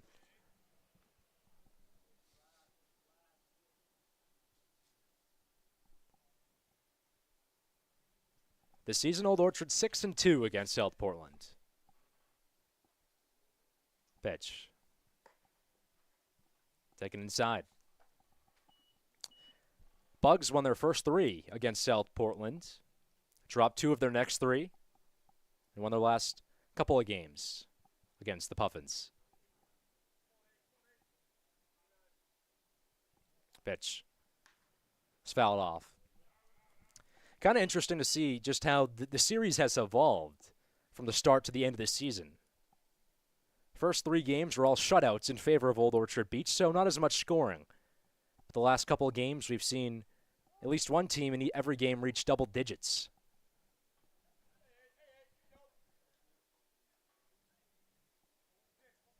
One. Bouncer left side, fielded by Barclay. He throws over to first. It's there in time for the out number 3. Almost a line drive. Barclay, though, did field it on a 1-hop. Threw it quickly to first, and that's how the frame ends. South Portland does get 1 run. It's 1 run on 1 hit, no errors, 1 left on base, and a 2-1 Puffins lead entering the bottom of the 7th here on the Bugs Sports Network.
Been a pretty easy day for Sam Lowenstein on the bump for South Portland, and his team has a 2-1 lead here in the bottom of the 7th.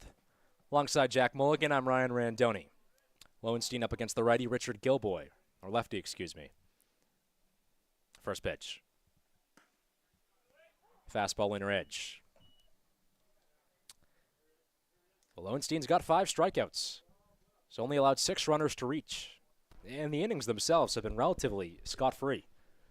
0-1. Fastball a little bit outside. I mean, for a pitcher who pitched a 1.67 ERA on the season, he's definitely dealing for the Puffins.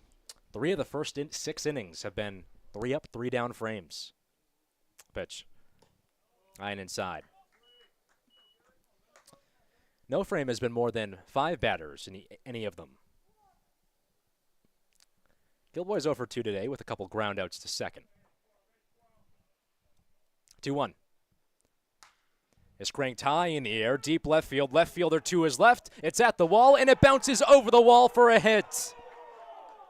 Richard Gilboy, a big daddy hack, his 3rd home run of the season, and things are tied at 2.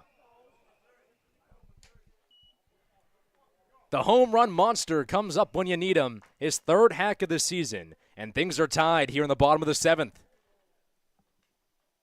Now batting the catcher, number 7, Dylan Furman. Look, there's a reason I have to bring up Big Daddy hacks. And it's for reasons like that. A good hit just over the wall, hit the right side of the Monks scoreboard. As soon as I saw that ball leave, the first thing I thought was that's a Big Daddy hack. First pitch for the righty, Dylan Furman. Fastball bounces before the plate. I haven't seen that from Lowenstein. Been easy in locating the zone, and Old Orchard now sensing the momentum is making some noise with it. And you got to wonder, do you think that would have been a home run at the ballpark? 1-0. Bouncer right towards the mound. It's a comebacker. Underhand to first is there in time for out number 1. Now batting So Furman's retired for the 2nd time today and is now 1 for 3. Quinn Dillon. Did have that single in the 5th and eventually scored. And it brings up Quinn Dillon. Dillon 0 for 1 with a ground out, well as a walk. First pitch. Righty takes a fastball inner edge. Dillon coming off a good couple games. 2 hits in each game of the doubleheader. Pitch is bouncer right side, second baseman there. He stumbles, gets back up, throws to first. There in time for the 2nd out. Now batting And it brings up Tommy Hennessy, who's already got an RBI today. Hennessy. Had a walk in the 2nd, a single in the 5th.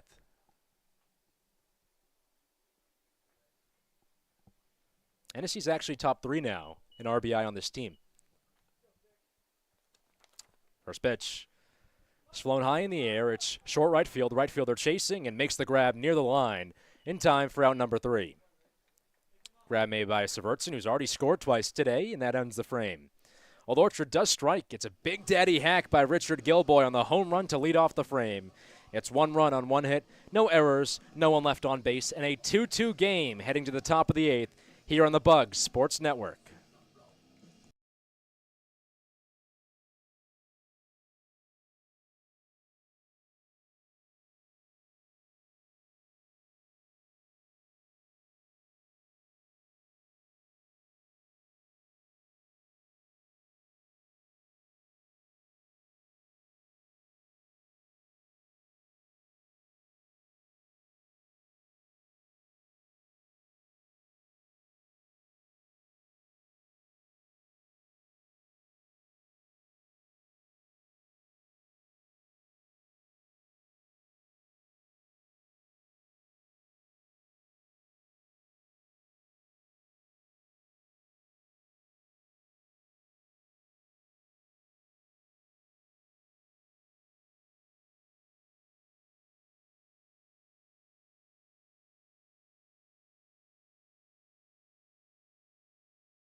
Top of the 8th, a 2-2 tie here between South Portland and Old Orchard Beach.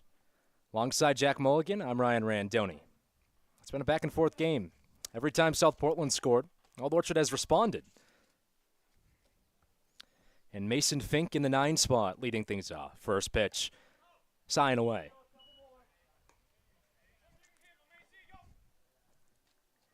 Fink so far today is 0 for 2. Couple groundouts. This pitch. Takes one inside.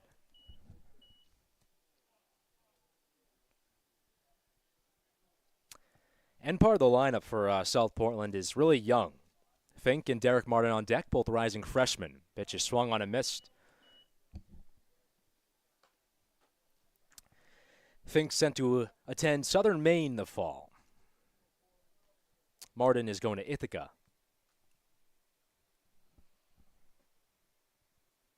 2-1. It's in a edge for a strike.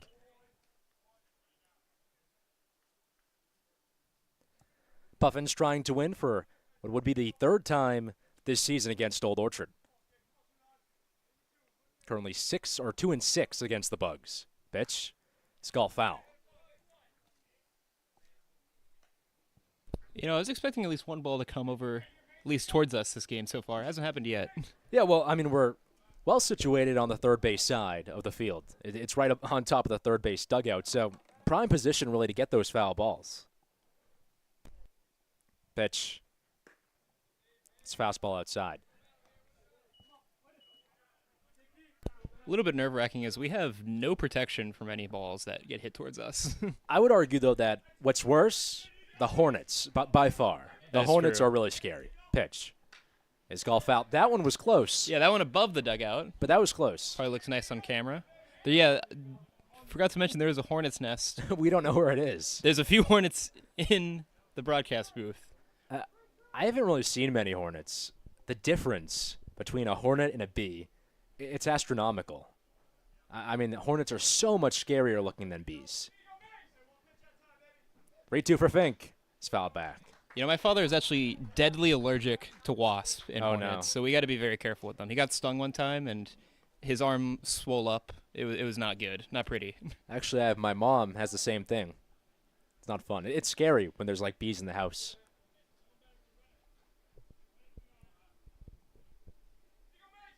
3-2.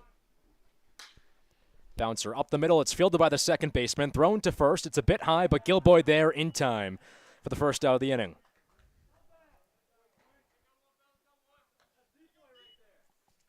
Well, that was a close ball. It was Quinn Dillon who slid to his right near the second base bag, and had to get up really quickly to make that throw. Bit high, but Gilboy able to recover. Brings up Derek Martin from the right side. You know, Ryan, bees are one thing, but, you know, bees are pretty good because if you don't mess with them, they won't mess with you. Wasps, on the other hand, they'll just be aggressive for the sake of being aggressive. I think that's the thing. They're a lot Yes. scarier. Well, I would also... And they can sting you. Sorry, I forgot. But they can sting you as many times as they want. You know, a bee stings you, Yes. a bee dies. The Yes. wasp will just keep going after you. I would also argue that the fact that wasps don't have like a, you know, they're not like the honeybees that can actually do good. It's like they're not positive anyway. First pitch for Martin is inside on the heater. Like at least bees, you know, they got something. There's a purpose. Yeah, they got a whole movie with Jerry Seinfeld. 1-0. Bouncer left side. It's a fair ball. Rolls towards foul territory. Fitzgerald has to recover. He's still racing towards it. Now gets it. And oh, wow, it's going to be a single. The dugout said 2. Martin stayed put at first. So it's just a single for him. Number 27, Josh Malechi. That's his first hit of the game. Now 1 for 3. And it brings up Josh Polchis. Polchis 1 for 3 so far today. Single in the 6th.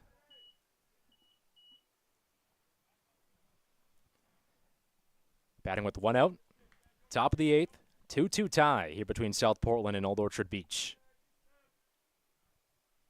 Pitch. Heater right down Broadway for a strike. Shade's officially covering the entire field now. Sun is behind the trees, was terrorizing us earlier. That was the other monster, the sun. Pitch. It's fastball low, but Furman recovers. Personally, I'd rather be terrified of the sun than the wasp. Oh, I agree, 100%. Well, I'm Italian too, so it helps, you know, the Italian skin. 1-1. It's outside. With a name like Mulligan, you can expect that I am incredibly Irish. I don't like the sun at all. If I'm out there for more than 5 minutes, I need 20 layers of sunscreen, or else I will burn to crisp like a vampire. Well, I saw it. We went to the beach earlier today, and you were kind of scared as the throwback goes to first. Not there. You had to put the sunscreen on right away. You weren't wasting any time in the sun. It is not fun. I burn really quickly. I come from a country where it is raining constantly. We are not made for the sun. 2-1. Tying away.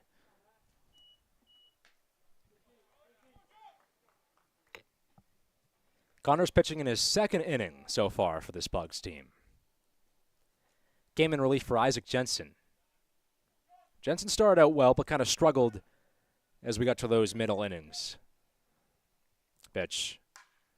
Bouncer left side through the gap. It's a base hit. Fitzgerald scoops, but not before he gets to first. And there are runners on the first two bags here in the top of the eighth. Now batting the shortstop, number 4, Gabe Harmon. So all of a sudden, it's back-to-back singles. Now the infield collapses, and looks like this might be Connor's day.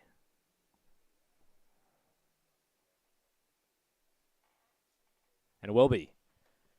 Connor retired. When we come back, Andrew Merrill will be on the mound for Old Orchard. Bugs trying to preserve this 2-2 tie here on the Bugs Sports Network.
Now batting the shortstop, number 4, Gabe.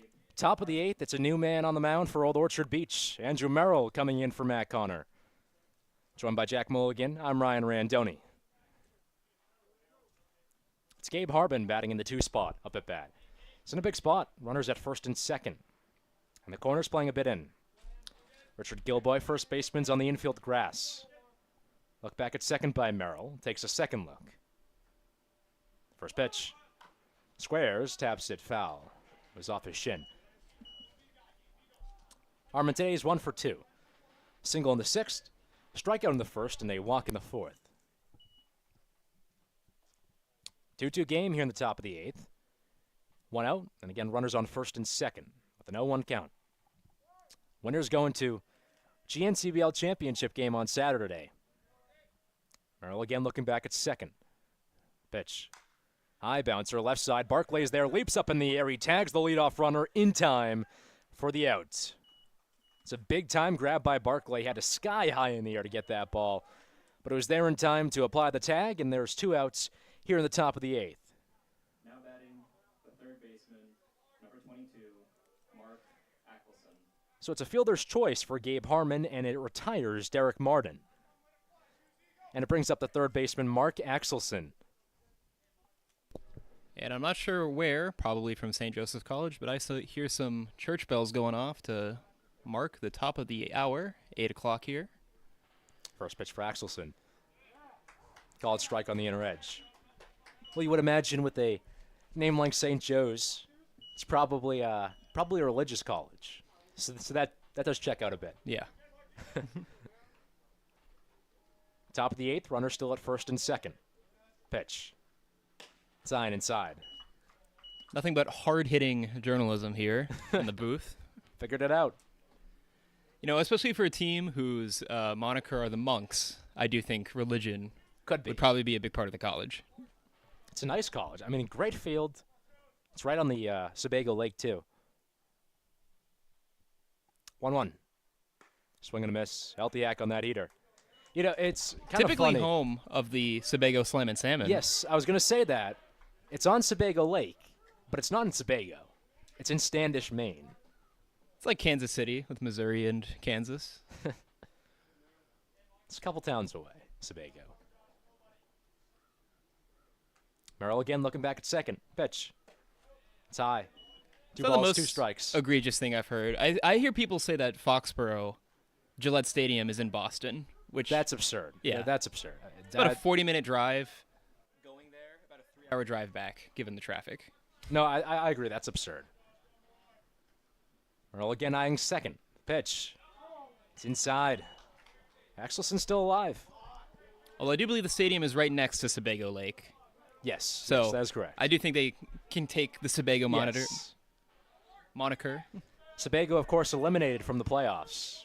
Was the 2 seed, but lost to Augusta. Pitch. It's inside for ball 4. And a big spot here for Merrill. The bases are loaded in the top of the 8th. It's a 2-2 tie. Yeah, Sebago fell to Augusta, so the Surgeon Sturgeon now playing Bangor for a right in the championship game. David Swift. Bangor and Augusta actually tied their regular season series this season.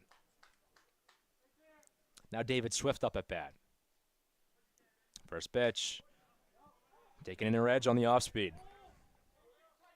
Swift is 1 for 3. Got a single, double play, and then a ground out to short.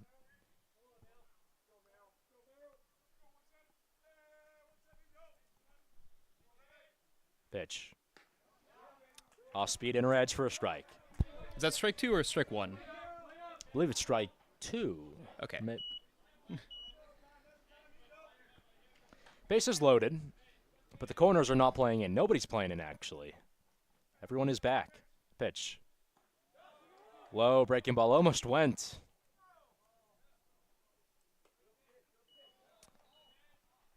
I think Swift almost was like telling himself, why did you almost swing on that one? Was kind of doubting himself for a second. He's back in the batter's box now. He's got a 1-2 count. And Merrill trying to end this frame. He's got 4 strikeouts on the season with a 5.25 ERA. Pitch comes home. Just high. Oh, Merrill wanted it too.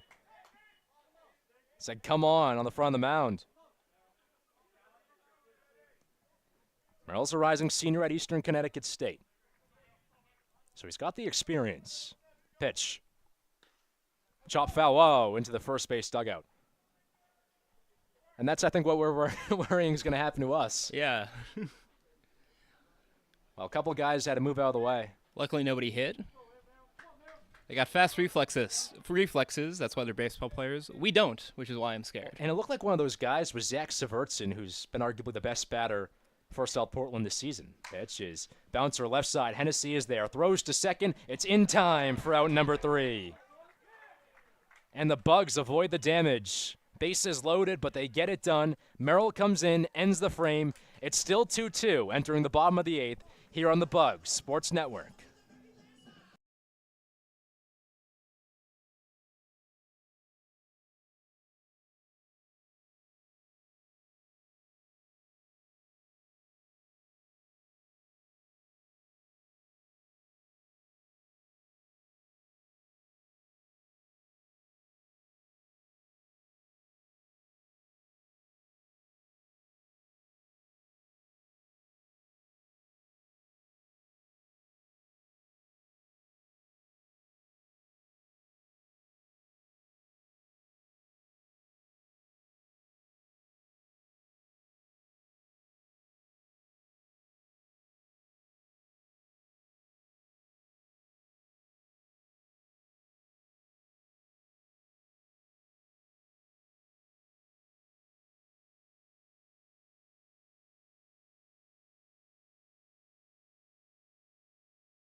We got a good one down the stretch. Bottom of the 8th, and Old Orchard can really put the pressure on South Portland here. Alongside Jack Mulligan, I'm Ryan Randoni. It's a 2-2 tie. The bases were loaded in the top of the 8th for South Portland, but they could not get the job done. Andrew Merrill came in as a reliever and finished things off. First pitch for the lefty, Regan Thomas, is bounced right side. First baseman's there, but it drops through his glove. It bounces towards the outfield, and Thomas is in at first. Third base dugout says it was a hit. Jack, I would say probably not. And he rules it as an error. Say, ball went right through the legs. Can't It see was that an as a E3. hit. Well, not only did it go through the legs, it skipped on the top of the glove as well. So it did hit that glove. And now Cole Whitehead batting from the right side. His first pitch. Foul back. And in a game like this, that error, I mean, that's a big-time play. That could change the game. Yeah, runner on first. Scary position. I mean, do you almost consider, if you're the Old Orchard coach here, maybe having a sub as the pitch is inside? I mean, having a sub for Thomas, who hasn't had many stolen bags this year. It's got to be a consideration, you would think. Got to be a thought. I was going to say if you're thinking about stealing, because you got Yes, caught a sub for Thomas. Bouncer, right side, second baseman there. Tosses to short, gets it in time. Turn to first is there as well. So it wouldn't have mattered anyway. They get the double play. Thomas retired, Cole Whitehead retired, and there's 2 outs here in the bottom of the 8th. Center fielder, number 13, Caleb Constance. And so it brings up Caleb Constance. Well, the pressure to the attempt to put the pressure on South Portland has almost been mitigated pretty quickly. 2-2 game here, bottom of the 8th. Pitch. Bouncer left side, shortstop to his right field. He throws to first quickly. They're in time for out number 3. Constance had a lot of speed that time, but he does not outrun the throw. And that's how the frame ends. It's no runs on no hits, nobody left on base. There's 1 error. Still a 2-2 game, heading to the top of the 9th here on the Bugs Sports Network.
We are all tied going to the top of the 9th here on the Bugs Sports Network.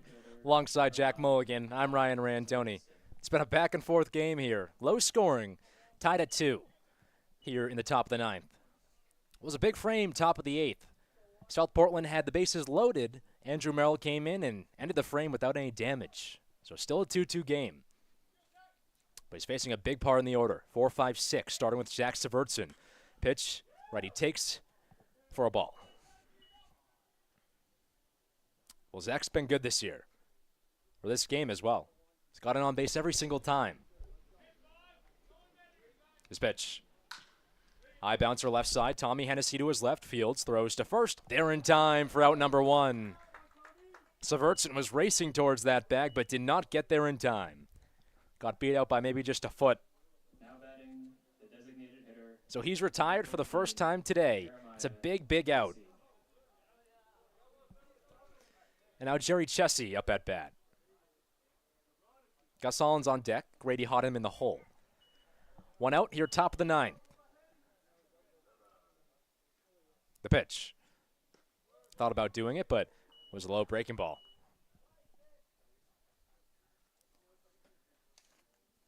Well, this will be Merrill's first full inning. Again, a 5.25 ERA. Pitch. Taken outside on the heater. Entered today's game allowing 13 hits, 8 earned runs with 8 walks, 4 strikeouts. Pitch. It's low. It's been a game in which South Portland has kind of control for the most time. Led 1-0. Old Orchard quickly respond. Led 2-1. Same thing happened. Pitch. Heater bit outside. It's ball 4. So Chessie's on first. It's his second straight on base appearance. Had a double in the 7th. Actually scored the second run of the game. It was Severtson who came home. Now it's Gus Holland up at bat. Chessie being held on at first. Holland so far today is 0 for 2. Also had a walk. Pitch. It's high. And Merrill slaps the glove on that one. Thought he's frustrated. And going back to pitching, just Matt Connor's final line on the day, 1.1 innings 1.1 innings pitched, 3 hits, 1 run, 1 walk, 1 strikeout. 1-0. It's high again. As first baseman Gilboy just tells Merrill, take a breath right now. Now the infield's going to collapse. Max Silveski comes out as well. They'll have a talk with Merrill. And so it's, crucial point here for Old Orchard. It's 1 out, top of the 9th. But now a runner on first. It's a 2-0 count. Scoreboard looks like something written in binary code. Lots of zeros and ones.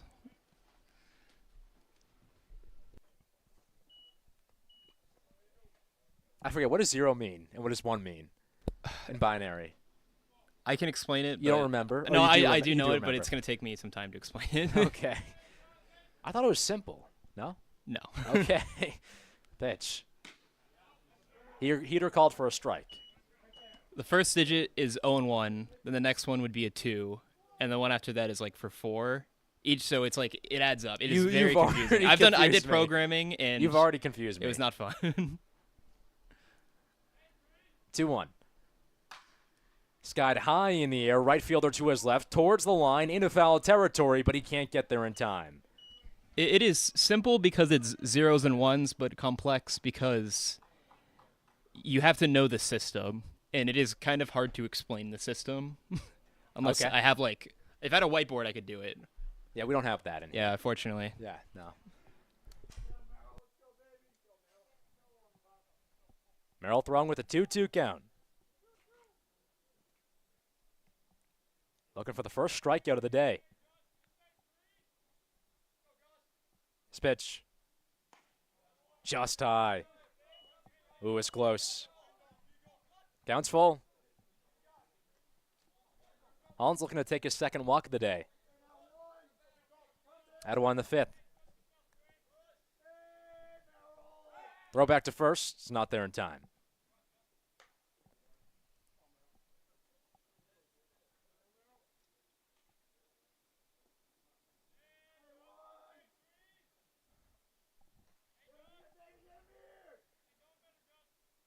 Payoff.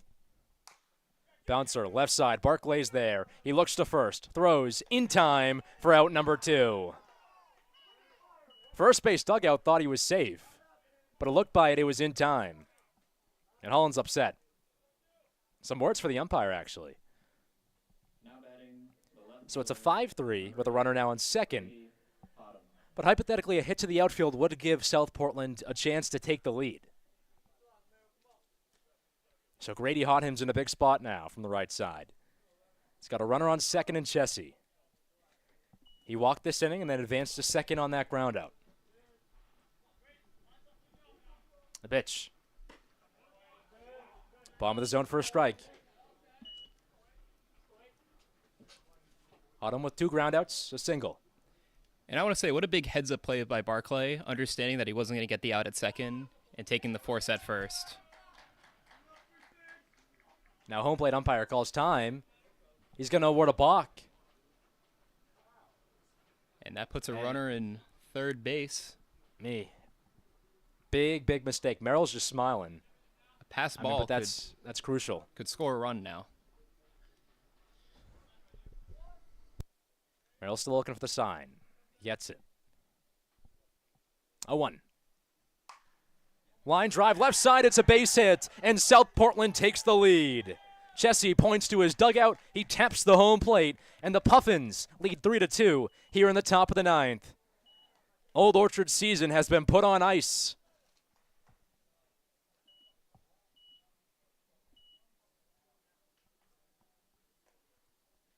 Hodden with his second RBI of the day. Had a single in the fifth. Number 29, Mason Fink. And it brings up Mason Fink from the left side. Pitch. It's inside. Fink's 0 for 3 today. 3 groundouts. And by the looks of it, that balk wouldn't have mattered. Pitch. Slowing inside. But you did see on that ground out, Barclay a bit, did look at second, but then turned to first to throw. I don't think he was going to get that out at second. Did look for a second. 2-0. Oh, hits him. Fink's on first. Hodham's on second. And the chirps from the first base dugout are back. Now batting the second baseman, number 2, Derek Martin. Well, a week and a half ago, we saw it between these two sides on Tuesday in Game 2. South Portland had a big lead at one point. Chirping was a lot of it. And the infield collapses. It's going to be Merrill's day. So South Portland with a 3-2 lead. We'll take a quick step aside here on the Bugs Sports Network.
Tonight's game is proudly sponsored by Bill Dodge Auto Group, your trusted destination for new and pre-owned vehicles across Maine. Drive the difference with Bill Dodge. 3-2 South Portland lead here in the top of the ninth. It's a new man on the mound, Mason Ryan, in for Andrew Merrill, who allowed that tie to collapse.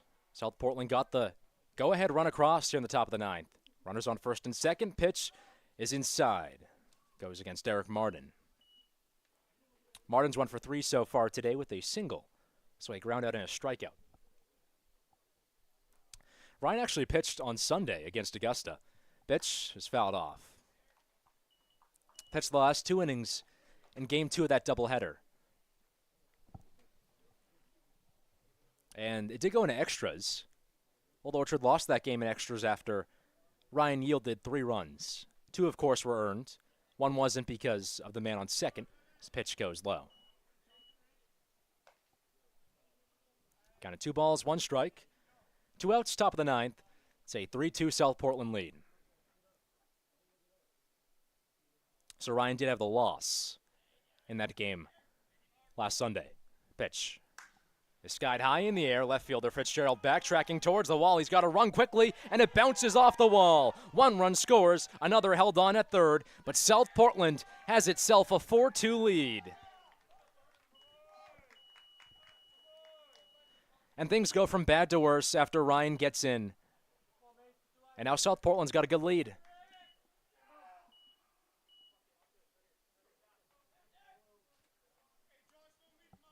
Now batting the center fielder, number 27, Josh Wolchis.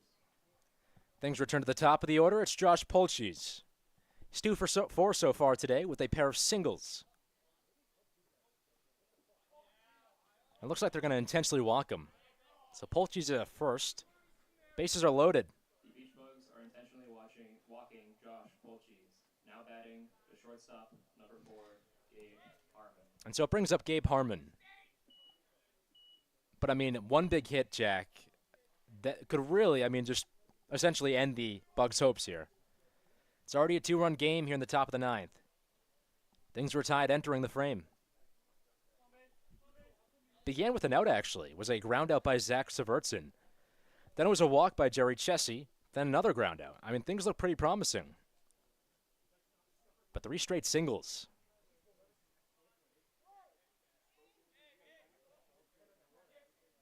Bases are loaded for South Portland.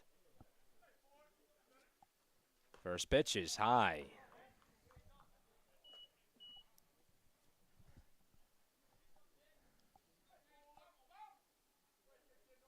And Harmon, a guy who's had a good game, has reached base in his last 3 appearances. Pitches high and outside. And the chirps, they're coming from that first base dugout. Really potent right now.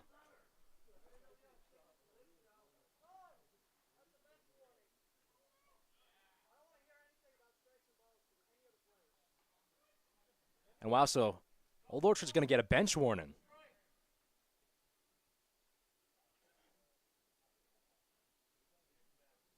Umpires writing Old Orchard up. Looks like there were some complaints from a couple of the players, and umpire was not happy.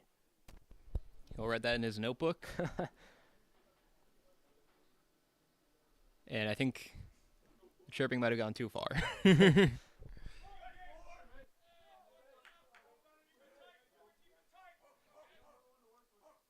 2-0.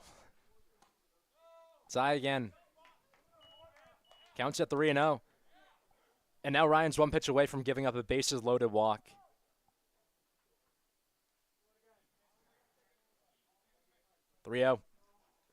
It's ball 4. It's in the dirt. It's another run for South Portland. Fink scores. Bases are still loaded. It's a 5-2 South Portland lead. Now batting the third baseman, number 22, Mark Axelson. And it brings up Mark Axelson.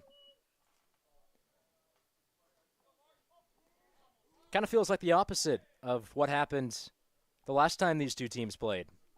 Top of the 9th, Old Orchard scored 7 runs against South Portland. First pitch is outside. Bugs were down 11-6. Won that game 13-11.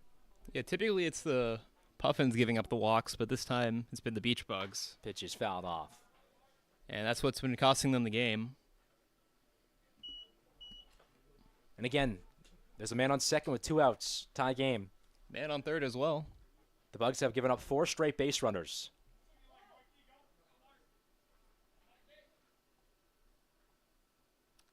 Good hit, could clear the bases. Pitch is fouled back. And now Ryan's 1 strike away from getting out of this frame. Still been 3 runs yielded. Bugs, if they do lose, would end their season with back-to-back losses. It's kind of been a streaky season.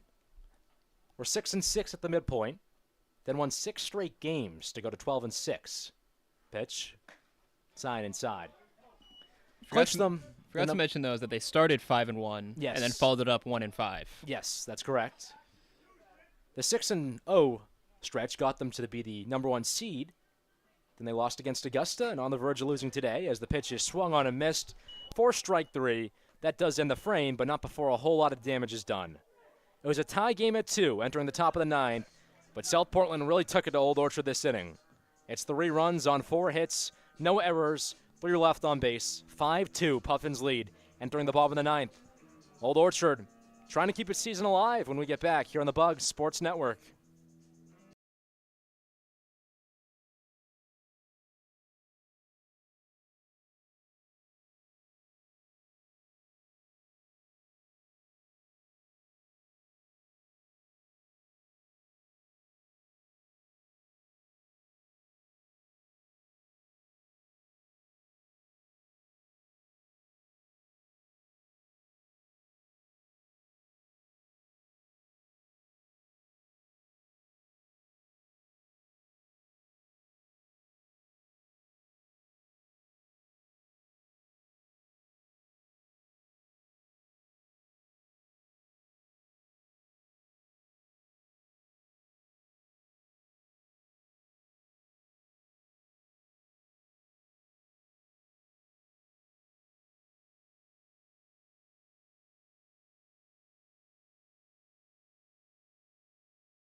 Whether you're in the market for a reliable sedan or a family-friendly SUV, Bill Dodge Auto Group has the keys to your dream ride. Visit one of their many locations or check them out online today. Bottom 9th, Old Orchard Beach's season on the line here in Standish. It's a 5-2 game in favor of South Portland. Alongside Jack Mulligan, I'm Ryan Randoni. And the first pitch is taken outside for a ball. And new pitcher on the mound, Colby Russell, coming in for Sam Lowenstein. Second pitch is called strike top of the zone. Russell's in, new guy. Fitzgerald is batting for the first time today as well. 1-1. It's a heater outside. And you can tell Max Silveski, before the 9th inning, told his squad to get loud in this dugout, and they're doing it right now. A lot of energy, the pitch. Low and inside. Fitzgerald working a 3-1 count. And I just want to mention, what a day by Sam Lowenstein. 8 innings pitched, 5 hits, 2 earned runs, 4 walks, 5 strikeouts. Lowenstein entered today's game with a 1.67 ERA in 4 games played. 16 strikeouts. 3-1. Ball 4. Nose yelling out from the dugout. Fitzgerald's at first. It's a 5-2 game here in the bottom of the 9th. But the Bugs trying to rally back after allowing 3 runs in the top of the frame. Well, Colby Russell, a rising sophomore at Colby Sawyer College, has pitched in 9 games with a 4.4 ERA. 15 earned runs, 15 walks, 16 strikeouts. The pitch. It's at the edge of the zone for a strike. It's against Aiden Barclay. Russell's got a really weird throwing motion, too. It's kind of like a sidearm throw. Pitch. Bounce foul. I mean, it comes way behind his back, too. Like, he's, like, contorting his arm and then whipping it like sidearm. It's really weird. Whatever works for you. Get the ball over the plate, throw the strikes. It's a 0-2 count here against Barclay. No outs, bottom 9. Fitzgerald's at first. Throwback, not there. This dugout's getting loud. Their season's on the line. Old Orchard, with the best record in the regular season, is now down 5-2 against the team with the worst record in the regular season. Pitch is high and inside. South Portland took down Waterville, who had the best record in the North Division in round 1, to win 13-7. Here in game 2, they're up 5-2. Barclay dealing with a 1-2 count. Pitch. Swing and a miss, strike 3. Gets him going on a high heater. And the man who all season long has been the best hitter against this South Portland team goes down to a strikeout for the second straight time. And Barclay likely going to finish today 1 for 4. Only on base appearance was a single to start the 4th. Was eventually tagged out due to a stolen base attempt as the pitch goes to first base. It gets away from the first baseman. Fitzgerald's running to second. He'll get the go-ahead to third. They scoop towards the wall. He's still running. No throw's going to come in. So Fitzgerald is 90 feet away from the plate with 1 out here in the bottom of the 9th. And while that run may not do much in terms of getting the win on the scoreboard, I think it's going to help the mentality of the Beach Bugs and try to help this rally. Never say never. And just kind of getting in the head of South Portland here in the bottom of the 9th. Well, Nick Frink's a guy who has had some big moments this season. It's 2 home runs. Pitch. Breaking ball inner edge for a strike. Frank's one of 2 guys with multiple home runs this season. He's got 7 extra base hits this year. 0-1. It's got high in the air into the right side of foul territory. First baseman Swift is there, and he makes the grab in time for out number 2, and the Bugs are down to their last out. It's going to bring up Richard Gilboy. Well, speaking of home runs, the guy who has 3, that's the most on this team. Gilboy had 1 a day, his last at bat. It's 1 for 3 so far today. Lefty's first pitch, sign away. Still a man on third and Fitzgerald. But South Portland's squarely in control here. 5-2 game, bottom of the 9th. 1-0. It's inside. And again, just a tale of really streaks for Old Orchard this season. They had won 6 straight, now on the verge of losing their 2nd straight. Pitch, called strike on the breaking ball. And if you even go further back, started 5-1, then were 6-6, went to 12-6, now on the verge of being 12-8. Pitch. It's high. Count of 3 balls and 1 strike. But a Bucks team who's done well against South Portland, too. And now a hitter count for Big Daddy Hacks. 3-1. Taken for a strike. Oh, Gilboy was ready to throw the bat. Did not like that call. Now the count's full and 1 strike away from Old Orchard ending its season. 3-2. Just outside. Gilboy takes his place on first, and the season remains alive. Gilboy's on base for the 2nd time today, and now there's runners on the corners here in the bottom of the 9th. It's a 5-2 Puffins lead.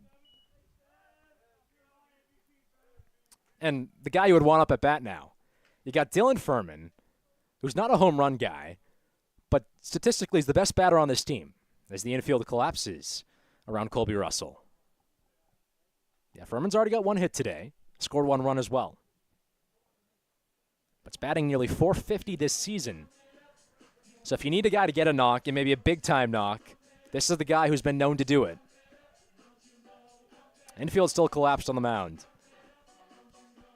Kind of surprising, too, that we saw Russell come in for Lowenstein. I mean, Lowenstein was pitching so well. Didn't seem like he was struggling at any point, and went through most innings pretty quickly. Pitched 8, but did not go for 9. And last frame was 3 up, 3 down.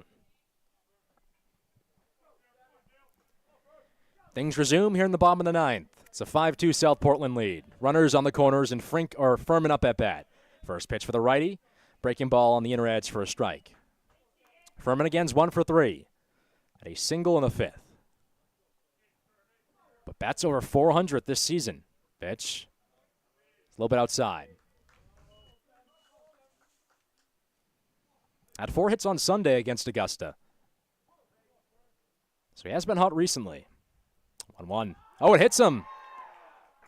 Furman's on first. The bases are loaded. Furman at first. Gilboy at second. Fitzgerald at third. And how about this? The game-winning run is at the plate. It's Quinn Dillon. And if somebody's due up for a big-time hit, probably this guy.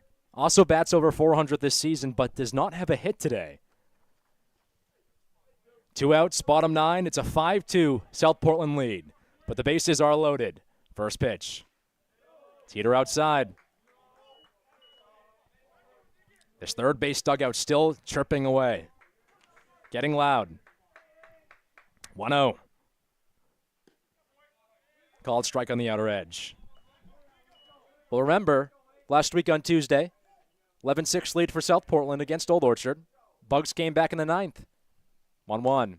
Bouncer, left side, right to short. Shortstop Fields. Throws to first, a little bit high, but it's there in time for out number 3. And that's how Old Orchard's season ends.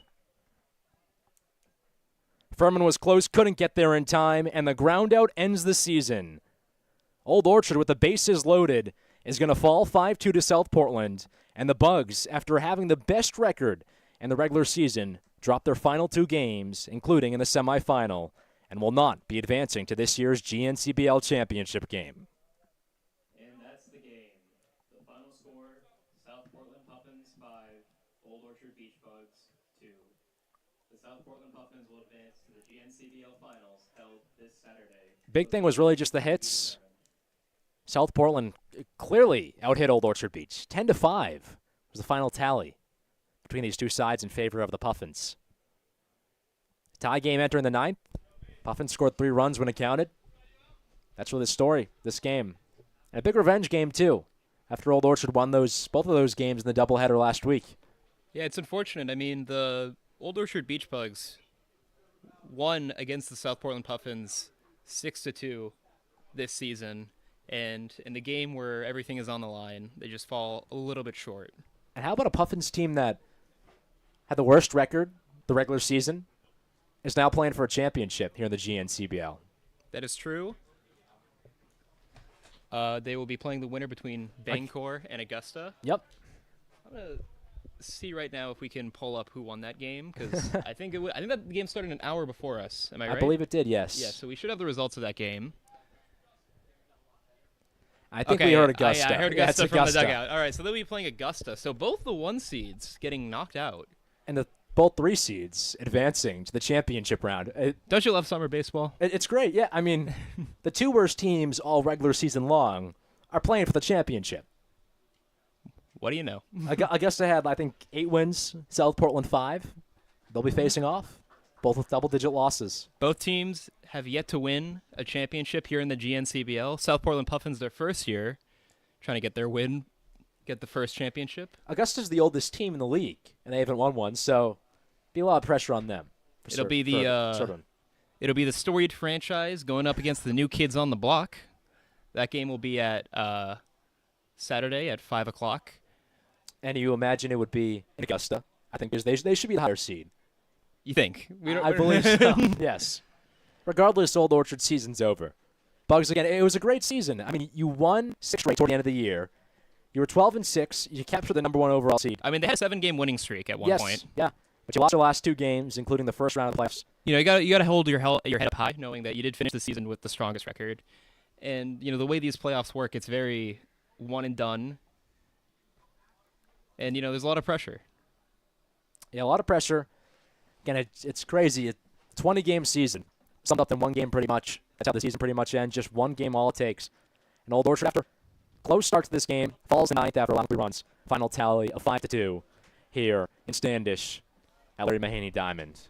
So, alongside Jack Mulligan, I've been Ryan Randoni. Unfortunately, I think that might be the end of the season for us as well here in the broadcasting booth. I believe so. We don't have any more games to call. No. But for Jack Mulligan, also our producer, Garrett, big shout out for him for helping us out the entire season long. I've been Ryan Randoni, signing off on a Buffs loss. Final score 5-2 Puffins here in the 9th. Puffins prevail and advance to the GNCBL championship game here on the Bugs Sports Network.